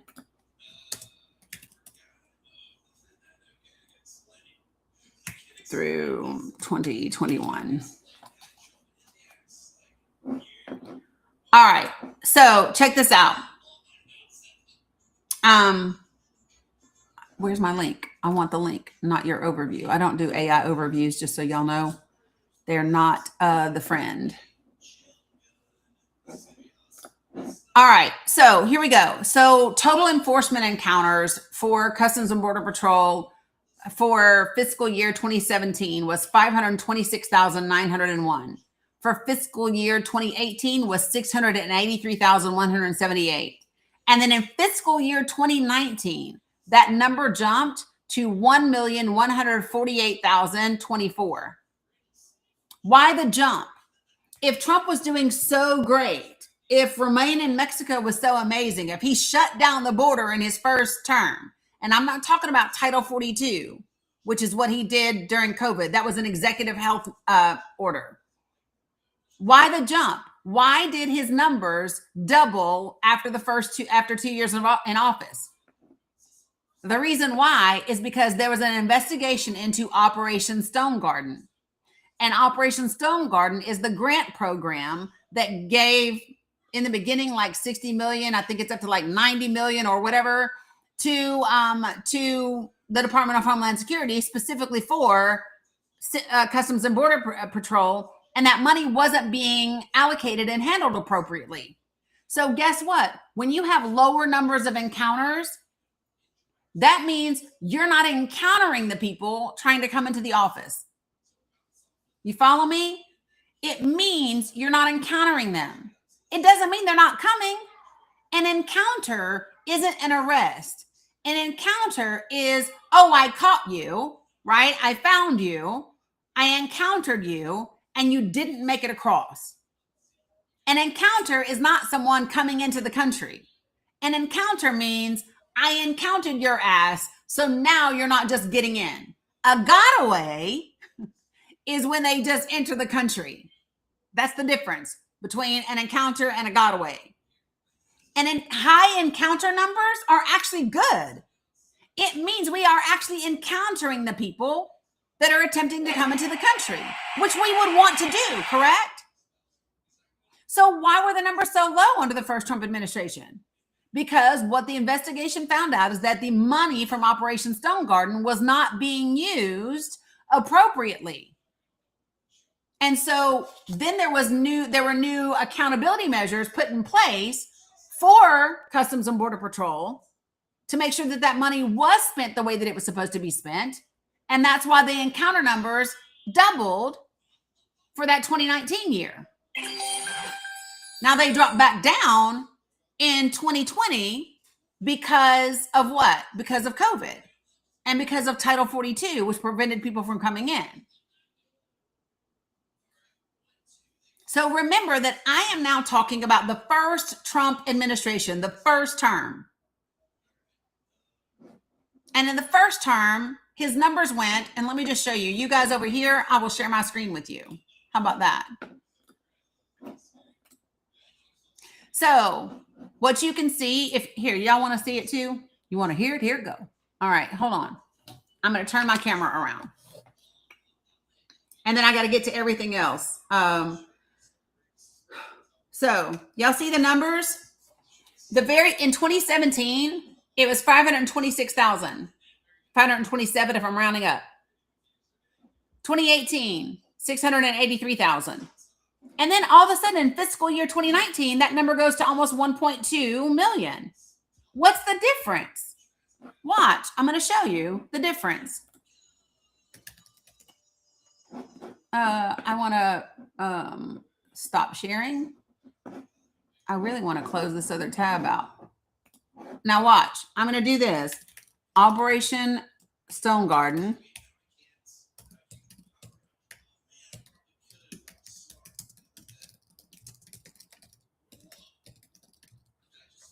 See this?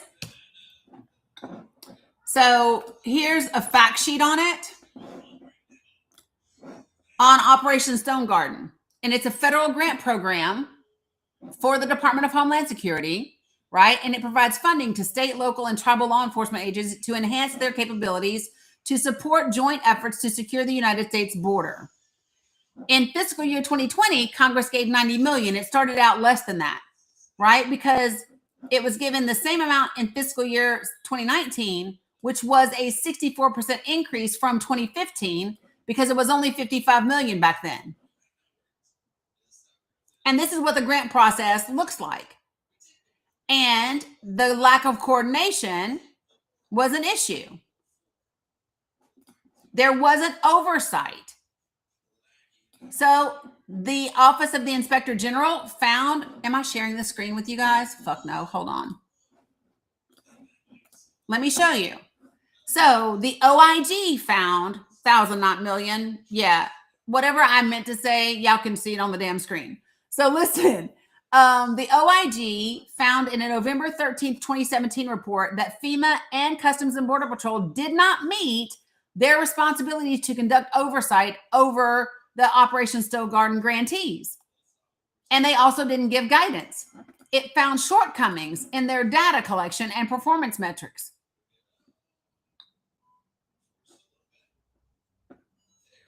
The report uncovered fundamental shortcomings in the grant approval process, with them signing off on more than $14.6 million in funding to cover overtime costs that included work that law enforcement agencies would have performed even without Operation Stone Garden grants. It was being mismanaged. But a funny thing happens when you actually provide adequate oversight and get things going the way they're supposed to go. All of a sudden, these numbers go up. Now, then what happens? You have a global health crisis.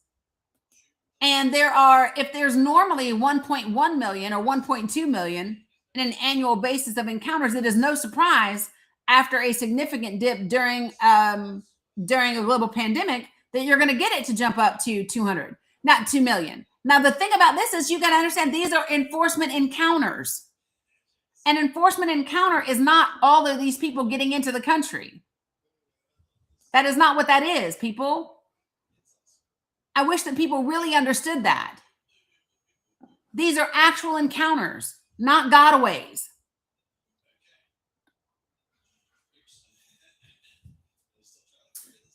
You really want to have some fun when they tell you about all of this is a DOJ study about immigrant versus U.S. citizen rates. I put this in my link tree for you guys. Oh, did they get rid of this particular link? Oh, they did. Oh my God. Did you get rid of my report? Where's the damn study?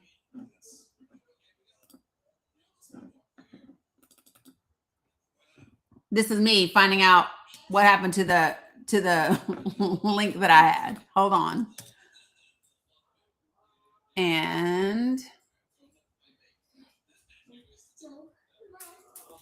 hold on. I'm just going to do it this way. DOJ, undocumented and citizen crime rates report. And what year was this done? This study cites between 2012 and 2022. Yeah. Give me a second, sissy.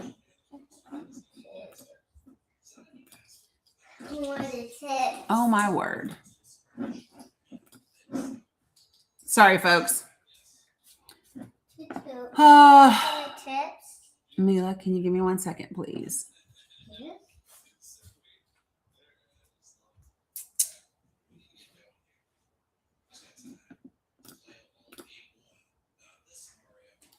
I've got to find the report because they changed the link that I had, but that's okay. Here's another one for you.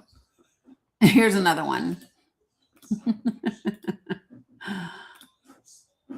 So this is the Migrant Inquirer. This is from the Brennan Center for Justice. If you don't know anything about them, they are a fantastic resource. But it will lay out for you the actual facts and the percentages. Undocumented immigrants are 33% less likely to be incarcerated than people born in the States. Undocumented immigrants were found to be 47% less likely to be convicted of a crime rather than native-born Americans, right? I don't need the Wayback Machine, Anne-Marie. I just got to figure out where the link went when they changed the link. That's all. So just so people understand, 60% immigrants less likely to be incarcerated than U.S.-born citizens. I can also show you when we talk about down here. Oh, visa stays. This is actually the fastest growing part of illegal immigrants are people overstaying their visas, by the way. But anyway, I'm sharing all of this because when you ask me, what can we do? Well, one of the things that we're going to have to do is become well-informed. And when I say well-informed, I also mean accurately informed. And too many people today aren't accurately informed. And that's a problem. When you understand that the vast majority of undocumented or unauthorized immigrants in this country, the vast majority actually arrived here prior to 2010, then you're like, what? How many of you all knew that? And if you're a regular, then I know that you know that. But how many of you all knew that? She's already had her trips. That's what her trips, T. Marie. That's why she's going. Because she was like, I can, because she knew I already gave her some. Mila, stop messing with her. And stop being loud. Okay. Does anybody know the answer to the question that I just asked? Thank you. Yep, I did. I shared during the election. So why am I circling back, people? Why am I circling back? I'm circling back because it's election year again. It's election time, right? And because we are back at elections, it is really important. It is really important that we know these numbers and we know the information.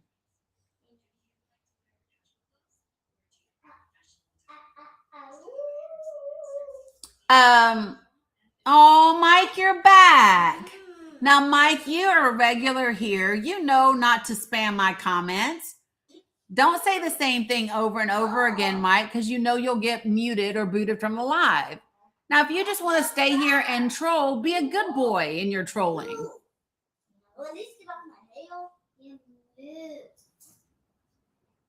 Be a good boy in your trolling.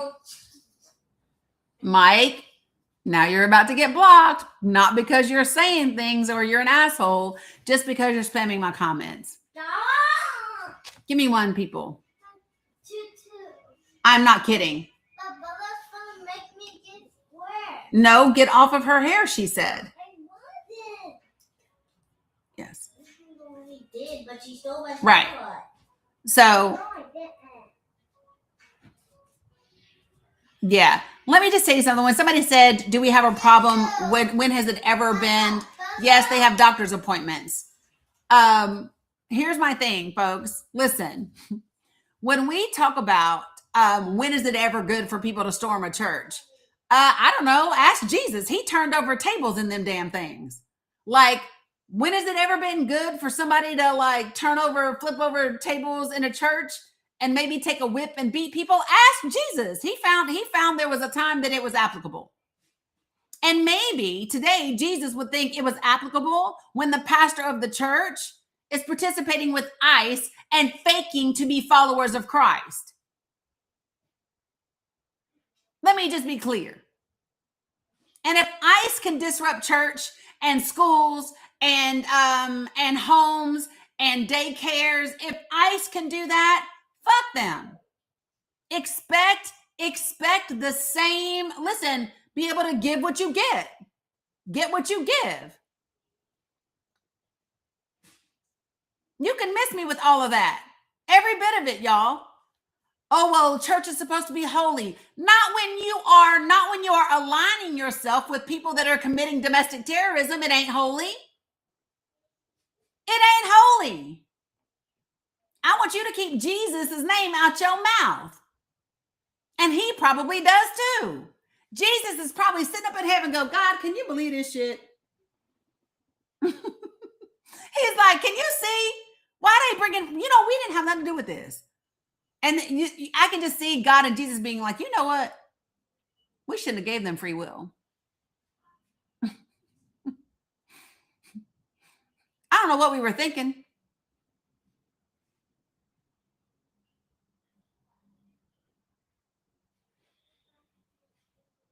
And listen, and before you come at me with me judging, I did a whole live on why the Bible says I can judge you. Not your salvation, but judging you. I can. It's Matthew chapter 7. And don't just take the first part of verse 1. If you're going to take it, take the entire verse. No, that ain't even what the rest of it says. No, so it says, I shall know you by your fruit, but it specifically says, I can judge you. You know it says that, right? Y'all know how people like to say the Bible says, judge not lest ye be judged. Do you remember when it says that? That's not the whole verse. There's a comma. There's a comma. And the rest of that sentence says, judge not that ye be not judged, right? And then it says, and then there's a colon. And that colon says, and with what measure ye met, it shall be measured to you again. So what it says, the entire sentence, this is why you got to know like commas and colons and shit, right? But the whole thing, here's what it says. Don't judge unless you want to be judged, and you will be judged by the same measure that you judge others. So listen, the measure by which I'm judging you is whether or not you support domestic terrorism. The measure by which I'm judging you is by whether or not you are terrorizing children in schools and daycares and churches. The measure by which I'm judging you is whether or not you are pew-pewing somebody in the face 3 times before calling them a fucking bitch. The measure by which I'm judging you is whether or not you support feeding children and the elderly and giving them clothing and housing and healthcare. And by that measure, I'm good with you judging me.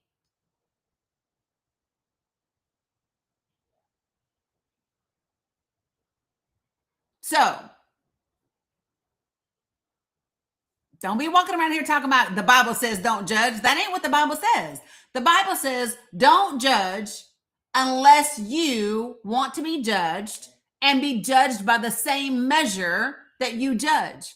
Now, if you're good being judged by those same measurements, then judge away.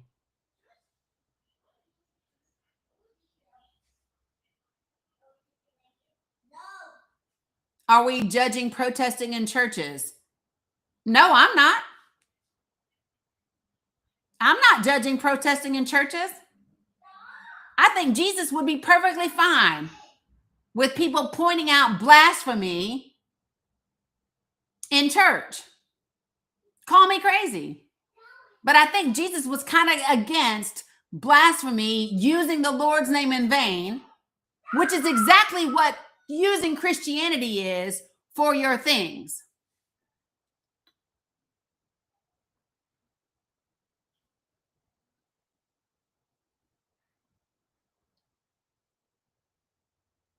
Just saying. So yeah, no, I think Jesus is cool with it all day. I think Jesus Christ is sitting back looking at this religion that someone made in his name and is going, who told y'all to do that shit? I really do. Jenny, let me tell you something about churches. Churches in and of themselves are not holy. Churches are not sacred. They're buildings, tax exempt buildings that belong to corporations registered with the government so that those people don't got to pay their taxes. I give a damn about that church because here's what I know about real church. Real church, real temple is your body. The real church is the people, not the building. That's the real church. So if we want to talk about not storming the church, then let's talk about ICE not dragging people's church, their bodies, the temples that God gave them to experience life in. Let's talk about ICE not storming those bodies and kneeing them in the face and dragging them down the street when they're pregnant. Let's talk about ICE not doing that to those churches. Talk to me about no damn building somebody bought somewhere. I give a good damn about them buildings. Let's talk about somebody's church where they got pew with a non-lethal projectile and lost their sight in their eye. Let's talk about that church. The church is the people. Y'all so wild, they got you believing that the church is some damn building that they paid for with your money, taking up donations so that the pastor don't got to pay no damn taxes. Busy telling you need to pay your tithes. They busy telling you need to pay your tithes, but they not paying their part. Driving around in $300,000 cars, Joe Osteen. Having $18,000 doors on your house, Kenneth and Gloria Copeland. Having damn jets so you don't got to ride with demons, Jesse Duplantis, Kenneth Copeland, Creflo Dollar.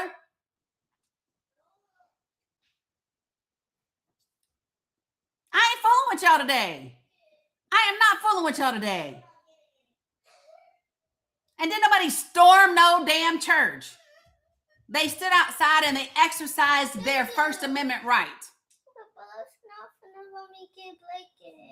Okay, we'll get another one. There's like 10 blankets. Get another one. I can't get different blankets. Mila.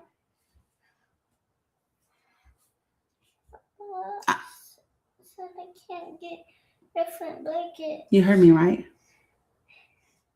Okay. Get your clothes. Mommy's coming to get you ready. You have to go to the doctor. Go get your clothes. Mommy's coming to get you ready. Listen, she is talented, right? Come here. Come here. Come here. Come here. Put your ear over here. Because you're about to. We're doing exactly what you did last night while I'm working. Your mommy is going to be here in 10 minutes. You better go let me work now. Okay, you're going to see. She didn't hustle me. That's why she's still sitting over there. I'm just like, real talk, you all. You will never be able to come in here and say something to me and use Christianity for me to say no, people shouldn't be trying to protect their communities. It's real simple. Never. Some of the most horrendous things in history have been done in the name of Christianity. In this country, there were people that held Bibles in their hands and read scriptures while they whipped the skin off the backs of black and brown people. Do not ever talk to me about Christianity, because I know too many pictures of people hanging from oak trees on Sunday afternoons like it's a damn picnic. Bringing your kids out to watch it like it's just an event.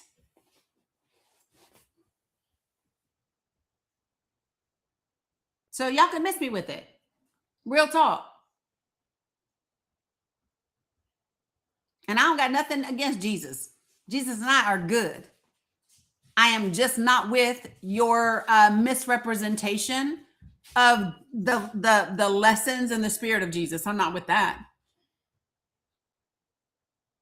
at all. It tickles me because y'all want to talk about Matthew chapter 7 and y'all want to quote that y'all want to quote that. Hold on a second.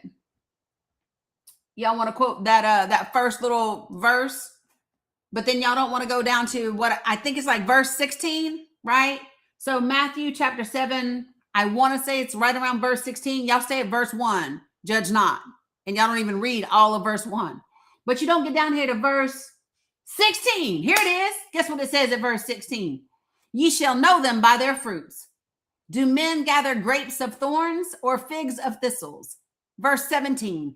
Even so, every good tree bringeth forth good fruit, but a corrupt tree bringeth forth evil fruit. Verse 18. A good tree cannot bring forth evil fruit, neither can a corrupt tree bring forth good fruit.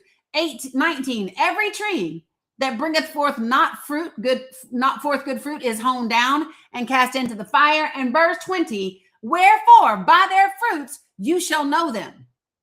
And then this is my personal favorite. I'm going to put this on a t-shirt for y'all. You ready? This is the one y'all forget. And I'm going to give it to you in the King James, and then I'm going to do the NIV, just so everybody can say you get it. You ready? Here we go. It's chapter 7, verse 21. Not everyone that saith unto me, Lord, Lord, shall enter into the kingdom of heaven, but he that doeth the will of my Father which is in heaven. Verse 22. Many will say to me in that day, Lord, Lord, have we not prophesied in that name? And in thy name have we not cast out devils, or in this case, immigrants?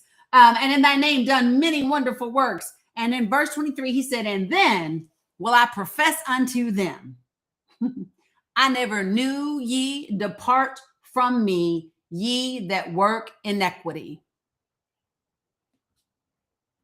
So can I give it to y'all in Dani language? He said, all y'all sitting out here telling me you doing this because this is what godly values are, and this is what God would give us, and this is what the Lord would want, while you're holding Bibles upside down outside of churches and preaching bigotry and misogyny from your pulpits, right? He says, while you're doing all that and you come to me and say, Lord, look what we did. He said, I'm going to tell you right now, get on out my house. You ever had somebody say, get your ass out my house? That's the Jesus equivalent that I hear. I hear Jesus saying, if you don't get your ass out, no, you're not coming up in here. Absolutely not. Get to stepping. That's what so many of you all. And you ain't ready for it. You ain't ready for it. So many of you all. You busy in churches, Southern Baptist churches and Catholic churches, hiding abusers, sending them around from this parish to that parish, from this church to that church, so nobody knows. You got a 3 PDO up in your damn house. Tell me how that's godly.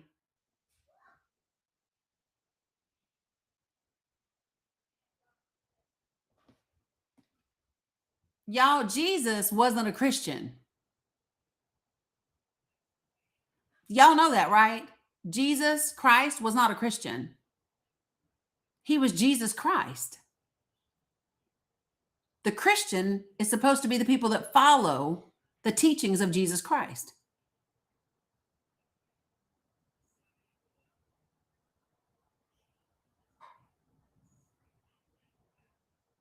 Yeah, he was a Palestinian Jew, as a matter of fact. But just so we're clear, Jesus, well, and since we're just going to ruin everything today, y'all know, I'm sure y'all know Jesus was not a Christian. Jesus was not white. Things Jesus was not a Christian.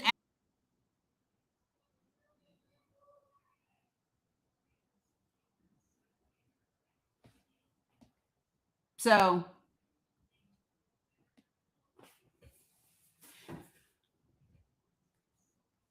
y'all, here's my thing.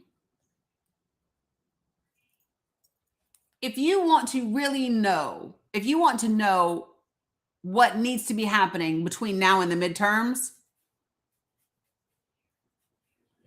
it's asking your members of Congress, right?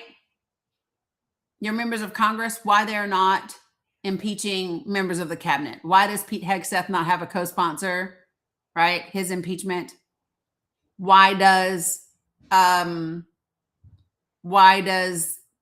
RFK Jr. not have 70 co-sponsors for his impeachment? Because those are people, I believe, you could actually get impeached and removed. And it would be very difficult to find replacements for those people.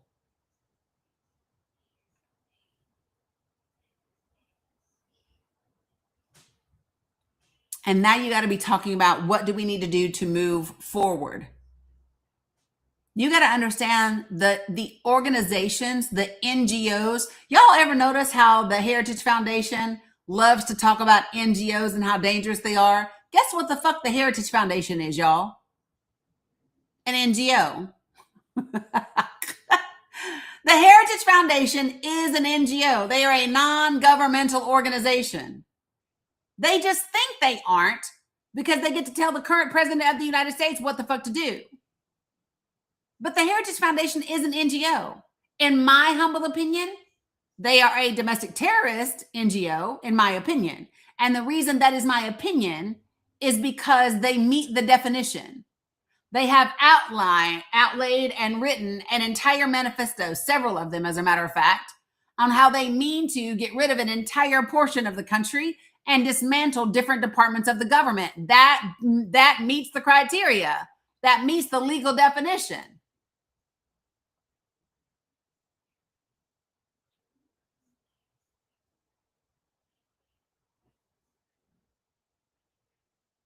But you got to be talking to the people in your life. Folks, if people don't understand what does the Democratic Party stand for today for new voters, I don't know. I'm not a member of the Democratic Party, Jenny. Ask the party. I'm not a member of the Democratic Party, so you'd have to ask the Democratic Party.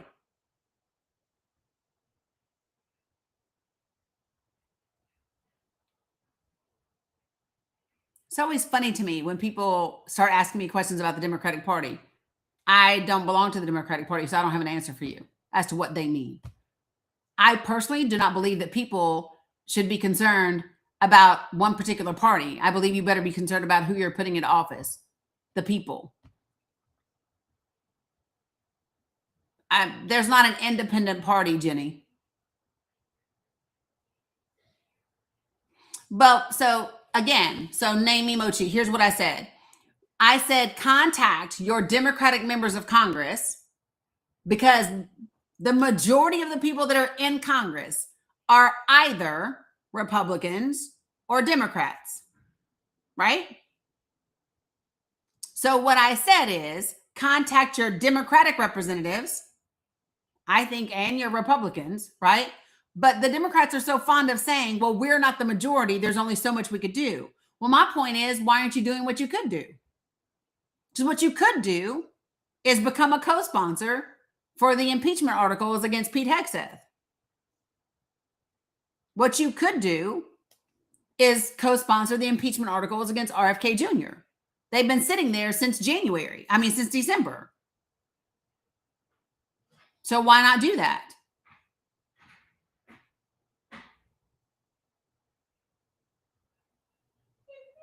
If you all are looking for a particular quote unquote party to save you, your ass out. This is up to the people. And by the way, the vast majority of the people are tired of this party rhetoric. I am tired of this party rhetoric.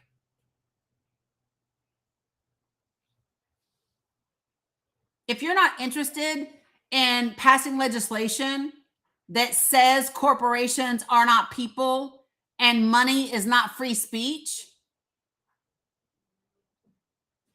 and getting that passed and ratified and put into the Constitution to get dark money and corporate money out of politics, I want to know why. If you are running for office or you are currently in office, what I want to know is, where do you stand on supporting and co-sponsoring legislation that says money is not speech, corporations are not people, and Congress should be able to limit funds in elections?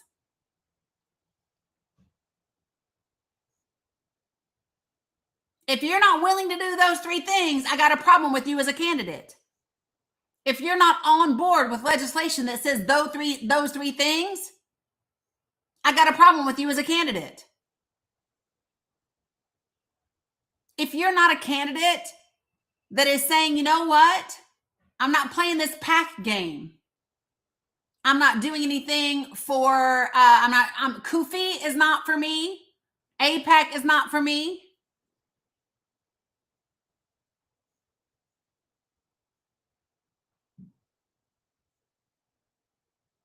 Right?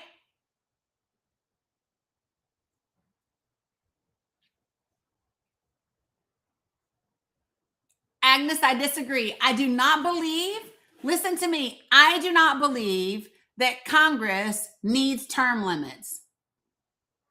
And the reason why I don't is because Congress already has term limits. Those term limits are you and me. We are the term limits.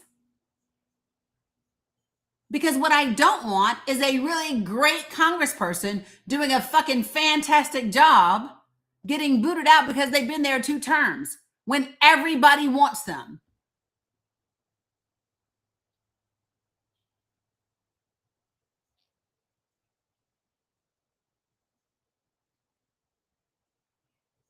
Our vote is the term limit.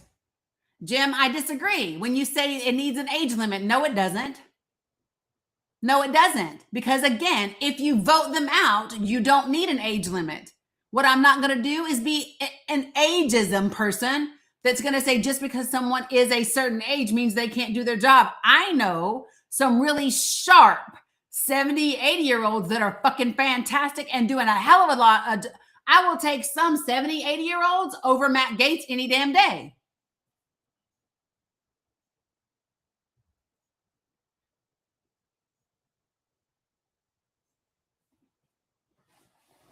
Period. People just don't want to actually have to participate in democracy. Y'all think you can just put democracy in a crock pot and walk the fuck away. And that's what y'all did. After about 1974, 1975, y'all were like, oh, we're good now. We're good. How's that working for you? Democracy got burnt the fuck up. It is stuck. Y'all ever burnt some food in a crock pot that's been left on for too long and ain't stirred? It's not an easy clean, is it? It's not an easy clean.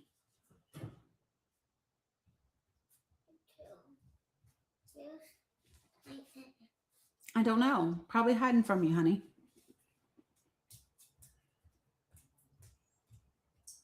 You got to soak it for a while before you can even scrub it. You got to soak it. Right? And it depends upon what you put in it, y'all. Listen, you're going to soak it with water. You're going to add a little Dawn. What you going to do to it? So for me, the water is adding water to this crock pot that has burnt democracy in it is just letting us continue to go down this path. That's the water. You just did. You did. I saw you get it out there and take it to the back. So come here. This is what's important. Listen. You can't say I didn't when you did, okay? I like some more. Yeah, but even if you like some more, you need to say, yes, I did, and I would like some more. Okay, so even if you did, you can't say, oh, I didn't, because you did. What you can say is, yes, I did, and I would like some more. Okay? I'm really hungry. Yeah, and so you can say that. You can say that. You just can't say you didn't have it when you did, okay? Okay, go ahead. One more, and then you have to get ready to go. So, folks, listen. When we want to talk about the SAVE Act, somebody gave me that as a list of things to talk about. Have my favorite tips. Yeah, a little bit. Get your bag. I don't know this. So, okay, so let me just, y'all listen to me for just a second, okay? Follow me. This is the part that's so important, you all. So the first thing that I'm going to ask you to do is stop seeing everybody as your enemy. Stop seeing even people that voted for Trump as your enemy because they're necessary in order for us to win the game. Did you hear me? They are necessary in for us to win the game. And sure, not all of them are going to get on board. That's okay. I should do the same about what, G Money?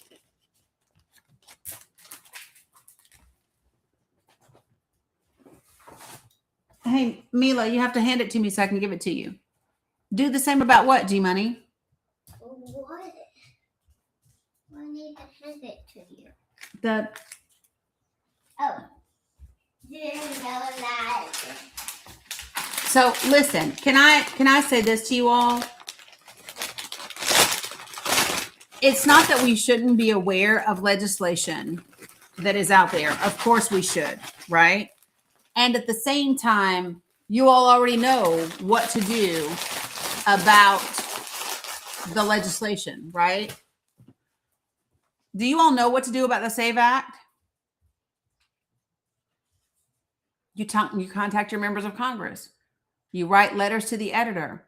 You talk to the people that are in your circle of influence. That's what you do. And you ignore the fucking trolls in the comments, y'all. Especially some of y'all that are in here with me every day. Y'all should know better than to engage with bullshit in the comments. I can't believe some of y'all even acknowledging some of the things that are being said. Why are y'all even acknowledging that somebody said it? They want to be a distraction. This is part of the reason we can't have nice things, y'all. Because you can't even put blinders on and ignore foolishness from people that you know are trying to distract you.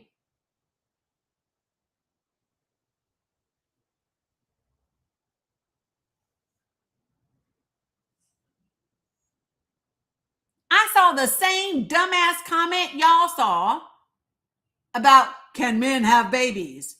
Here's my point. If you're a man asking me that question, give it a try.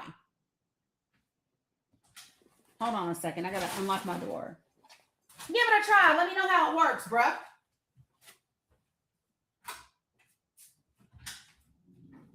Asking me that dumbass question. That's just like somebody saying, what's a woman? If you don't know, that's why your ass is single. If you don't know, that's probably why. Just dumb stuff. Well, what's a woman? Do you know? Do you know? Because I know. I know what a dumbass is. Or I know what a troll looks like.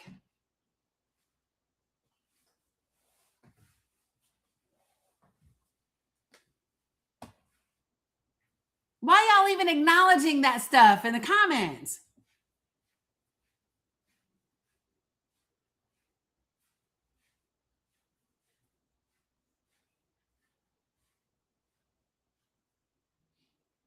Like, for real, you all, the purpose is distraction.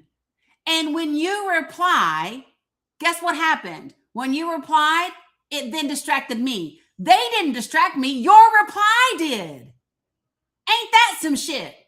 I ignored the original distraction, but it's my people responding to the distractions that distracts me, because you should know better.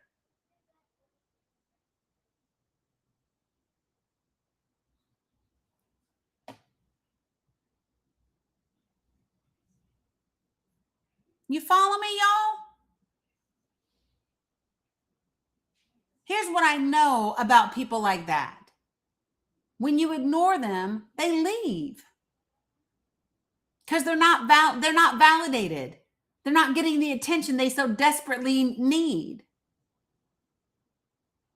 Look at my people rallying around Titus, talking about, it's okay, Titus. We all done it. And that's true. Everybody has done it. And I did. Just bless your hearts. You got it. I did. Because for some of y'all, you've been with me for a year and a half. I know you know better. I give new people grace because you don't. But if you've been with me a year and a half, your ass knows better than to talk to the trolls. Folks, listen, I'm gonna cover a couple of points that people ask me to touch on. When it comes to HR 7114, when it comes to the SAVE Act, I'm going to tell you the same thing. We have a thing that we do here. All of my regular folks will tell you what it is, and my folks that have come in here enough. What do we do when assessing how much of our energy to give to things? Can I please talk about what, Admir? Can I please talk about what? You got it, Sharon. That's what we do. Hold on a second. That's what we do. We do our circles. Give me 1 second, y'all.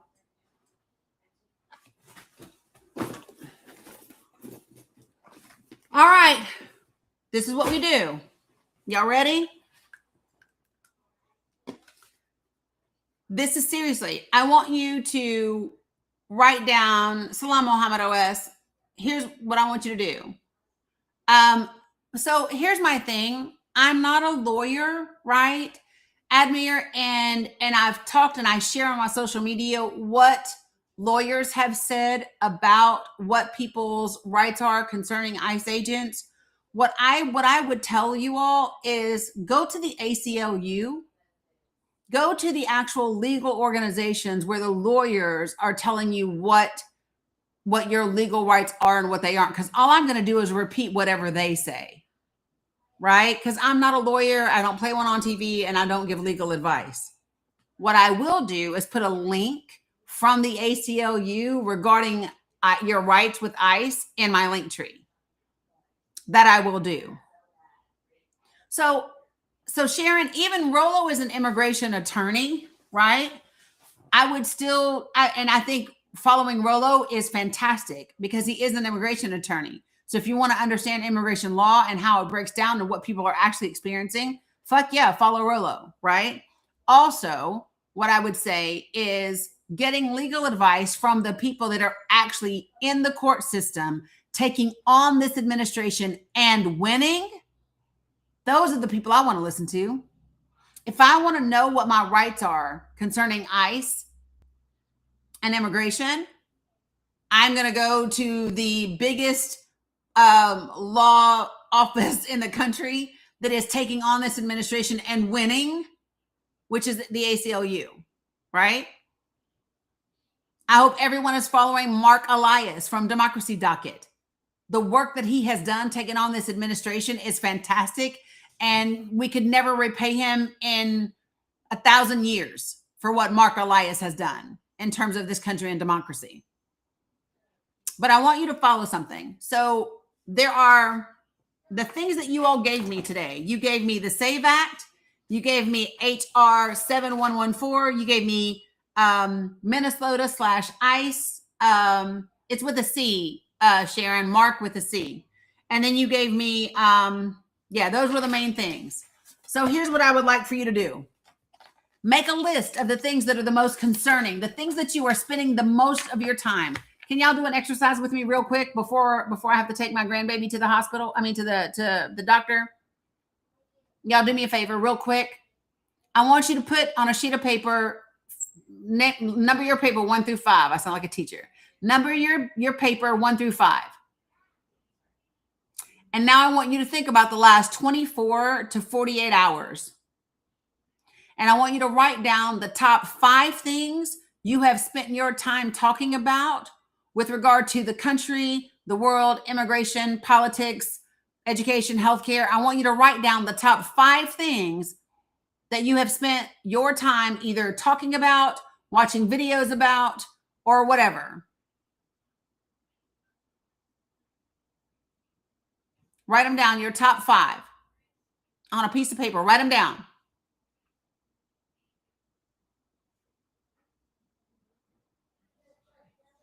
Put a 1 in the comments when you're done writing down your 5 things, please.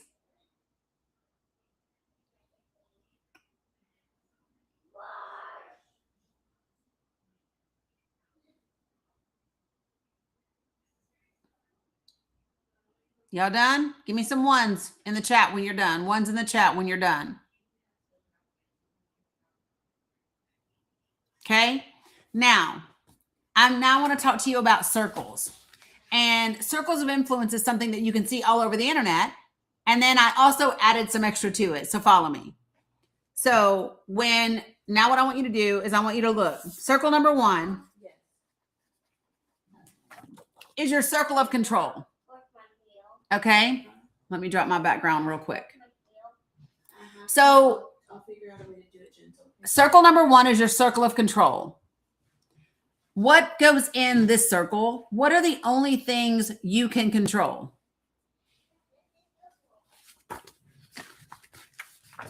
What's the only thing that you can control? Yourself. So take a look at your list, those 5 things that you wrote down. Are any of the things that you've been spending your time and energy on something that you control? Can you fix those things? Are they a 1?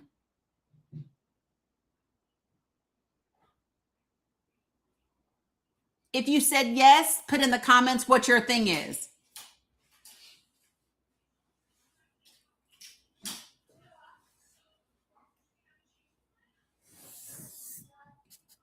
Number 2, mental health. Love that, Sharon. Number 2 is your circle of influence. Okay. So out of the things that you wrote down, do you have any way to influence those things? If you do, put a 2 beside that thing. If there's anything on your list that you could have potential influence over, put a 2 beside that list. Put a 2 beside it.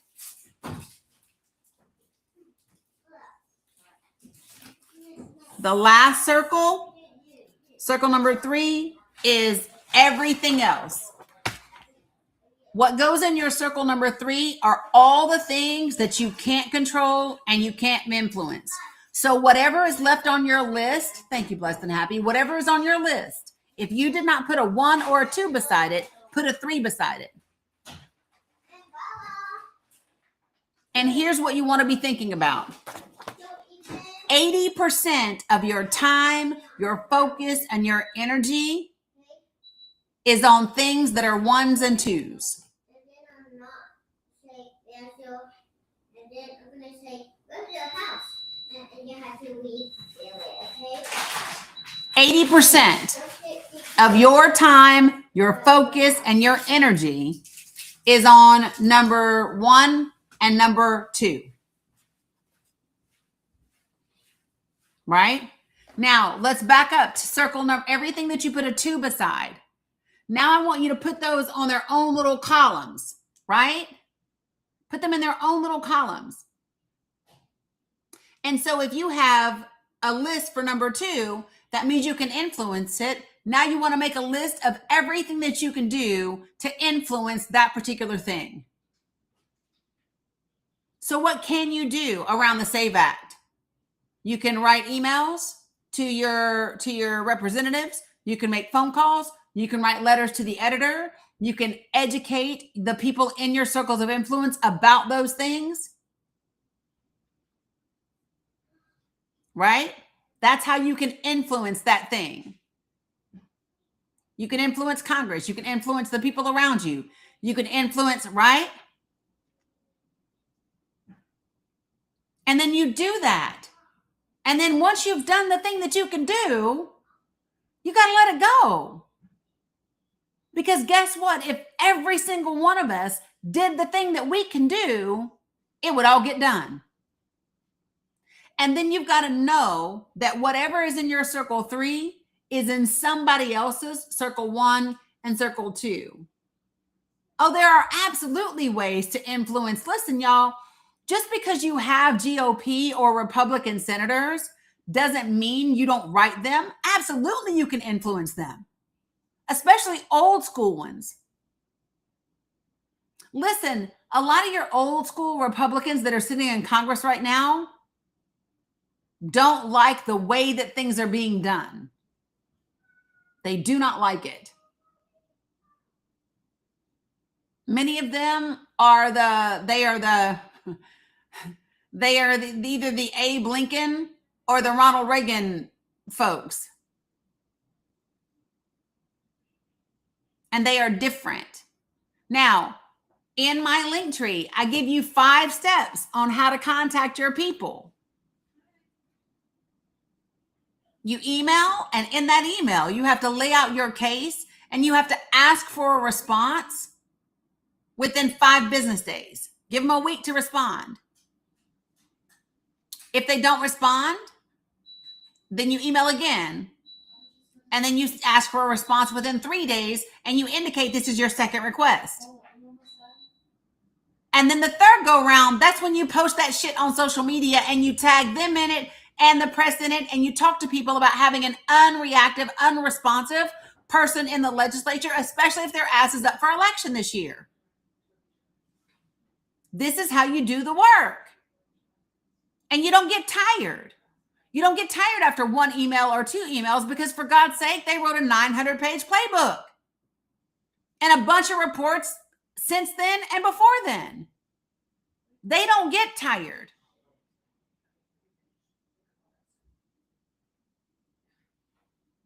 We have to be as dogged, right, in our efforts as they are. And it's a reminder. You really want to speak to somebody. So one day we'll role play this, but you really want to get to a GOP member of the Senate. I would go find any picture. Hold on. Let me just look if I can find one just while I'm talking.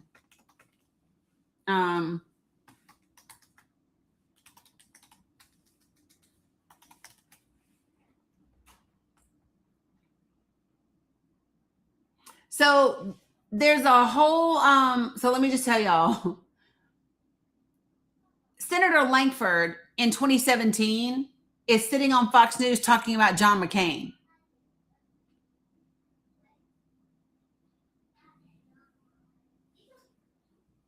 I would 100% go look that up. Hold on a second.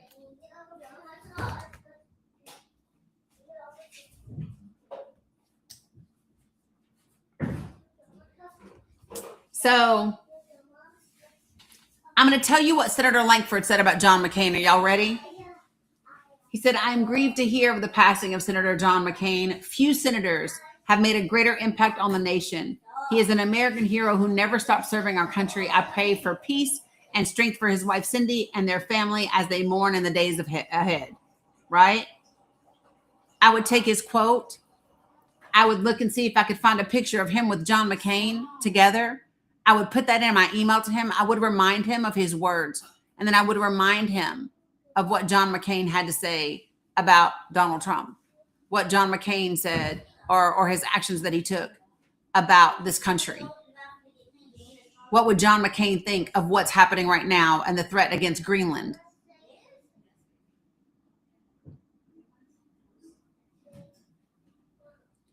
Remind these folks of what the party used to be.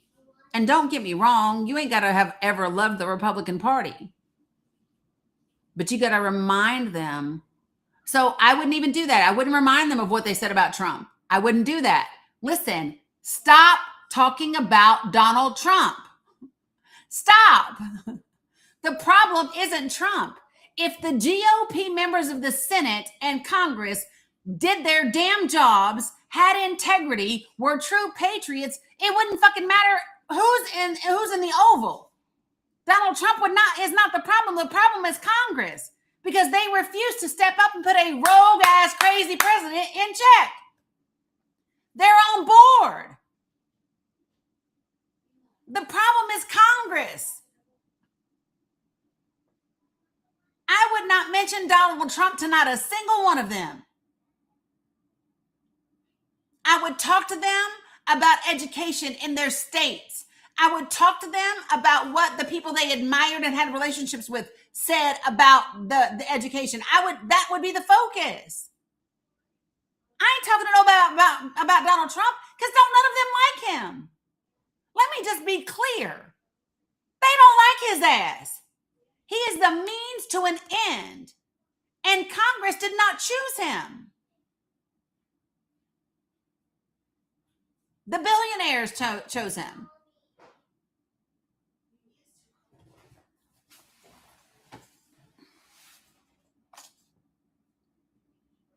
Remind them of their speeches the first time they ran for office. If I were sitting in South Carolina, I would take that video of Lindsey Graham talking about Joe Biden. You all have seen it. The video of Lindsey Graham sitting in the backseat of the car, and he's talking about Joe Biden when his son Beau died. I would include a link to that clip. And I would remind Lindsey Graham about the things that he said about Joe Biden and about how badly this country needs bipartisanship and how badly this country needs nonpartisanship in this moment. Because what's happening now is bigger than Republicans and Democrats. When they're rounding people up in the street right now in Minneapolis, they're not asking you your political party affiliation. They're not saying, are you a Republican? They're not asking, did you vote for Donald Trump? Are they? No, they're not.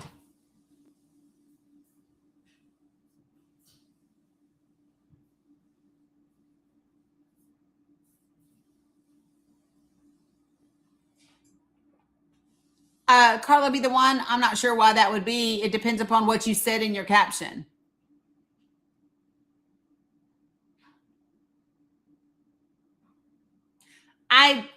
SJ, that's a circle 3 for me. I don't, if Donald Trump stood on a podium and told Greenland to prepare for invasion, there's not shit I can do about that. Not a thing in the world. But what has to happen is the focus has to be on what can I do something about?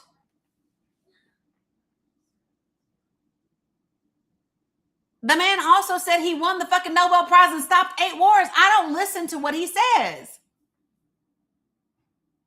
I'm aware of the dumb shit that comes out of his mouth, but I'm not riding the roller coaster of what Donald Trump says today. No, I'm not.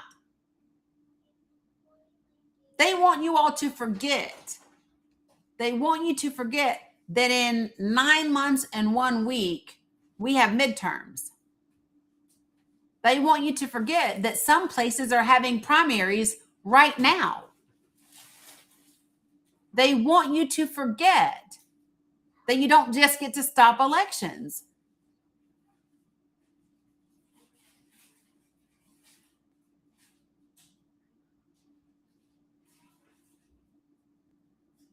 One of the best things that you can do, you guys, is regulate how much information you take in.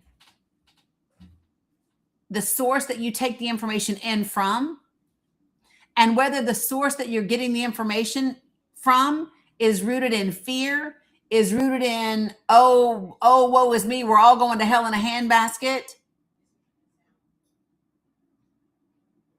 I'm so serious. There are people that I'm literally going to have to unsubscribe for on Substack because every headline is, oh, holy shit, they're about to whatever.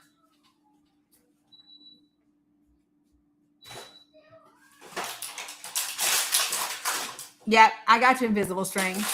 And there are several others that fall into that same category. What? Yes, your mommy has stuff in there. Yeah.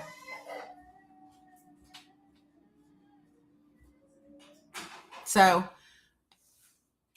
folks, one of the most powerful things that I believe I can offer you right now is how to manage everything that's happening right now. Okay?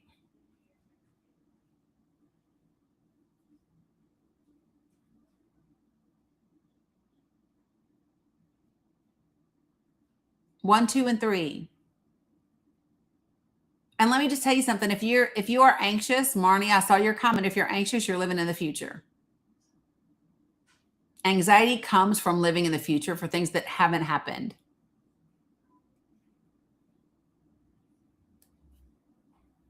Depression and regret comes from living in the past.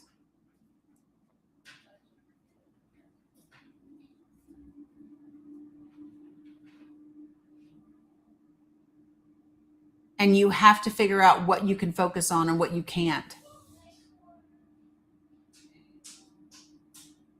No, it's 22nd. Jack testifies on the documents case on the 22nd. To be honest, I don't even know how much he's going to be able to share about the documents case on the 22nd because volume 2 is still under seal. So I don't even know what he's going to get to say about it, to be quite frank. Yeah, but here's the thing. Huckleberry, the truth of the matter is we never know with any certainty. Knowing with certainty is not, there's nothing certain. There's a good probability that when I get off this live, I'm going to get up and put my shoes and socks on and take the kids to the doctor. But that's not 100% certain.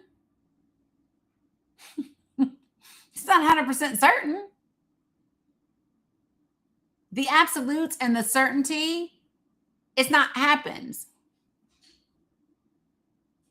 Right, which I just said, predictability.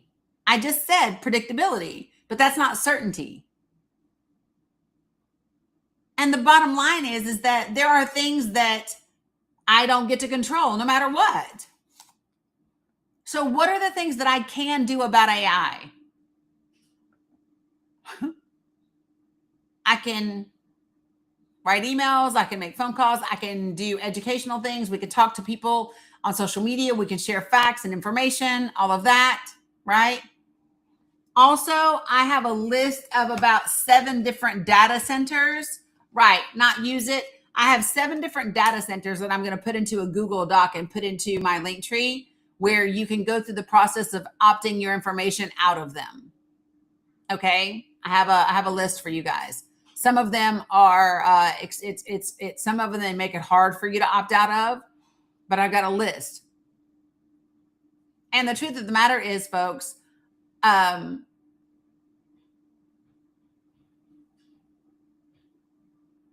yeah. And so let me finish saying this to you guys, okay? Listen. If you spend your time focusing on the things that you have little to no control over, we're going to be fucked.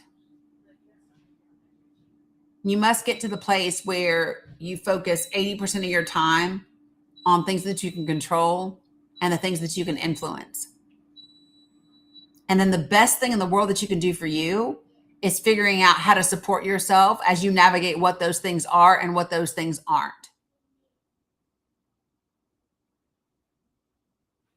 What I believe we must do as a country,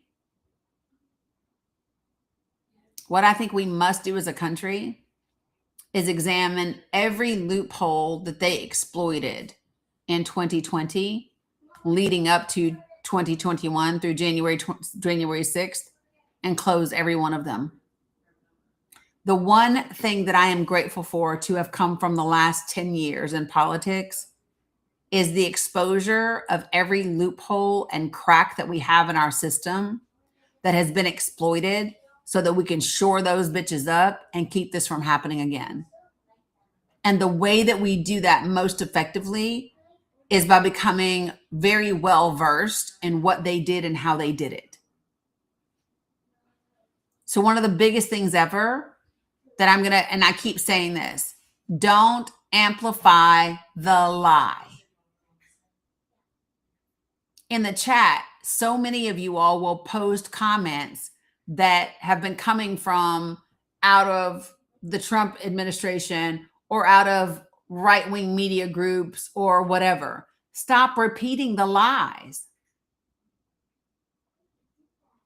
Stop repeating the lies. State the facts instead.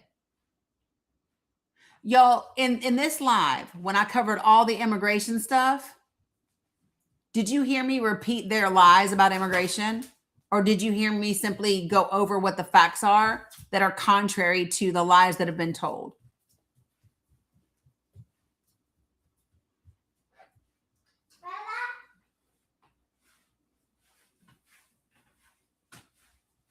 It's the facts. I'm not going to regurgitate the lies. You've heard them. You know what they are. When I tell you about crime rates, right, and immigration, I didn't say, oh, they've been saying A, B, C, D, X, Y, Z, did I? Nope. Instead, I talked about what the real crime rates are. I gave you real information on encounters and Operation Stone Garden and all of those other things, right? It is really important, you guys, that you don't amplify the lie. You spend 80% of your time on the things that you can control and you can influence, right? And the biggest part of that is making sure that you are not part of the problem. Too often, people who consider themselves to be progressives and consider themselves to be on the right side of history are actually perpetuating the division. And people don't want to have to be accountable for that, but that's what's required. For us to move forward and do the things that we do, that is what's required. All right? There is a lot that I didn't get to today that I really want to talk to you all about. So here's what I need to do. I need to get off of here so that I can take Mila to the doctor and Dominic to the doctor, and then get everybody fed and then come back here and do an evening live. So that is the plan. I will do an evening live. Don't ask me what time because I don't know yet, because I need to see how long these doctor's appointments last and all of that. But let's do 2 today. Let's do a live this evening so we can dig into some more facts and information. And maybe what we'll do is we will work on some language today around our emails and around our social media posts and things that we can say and how we can be effective when we're writing to our members of Congress. One of the things that I would like to tackle is asking for the impeachment of those folks. She's not wearing that, is she? What is it? Bella. I don't know. Does it not fit? No, it doesn't. Okay, Bella, come here, honey. She's got outfits on my bed and she should have outfits on her bed. Okay, I gotta go. I got less than 20 minutes to get Mila to the doctor, guys. Okay. All right. So I will be back later on this evening. I will post, if you are not in my Discord, get in there. And if you are not a part of my bulletin board on TikTok, get in there. And I will post in the bulletin board and on Discord and on my other socials what time I'm going to be live this evening. Okay.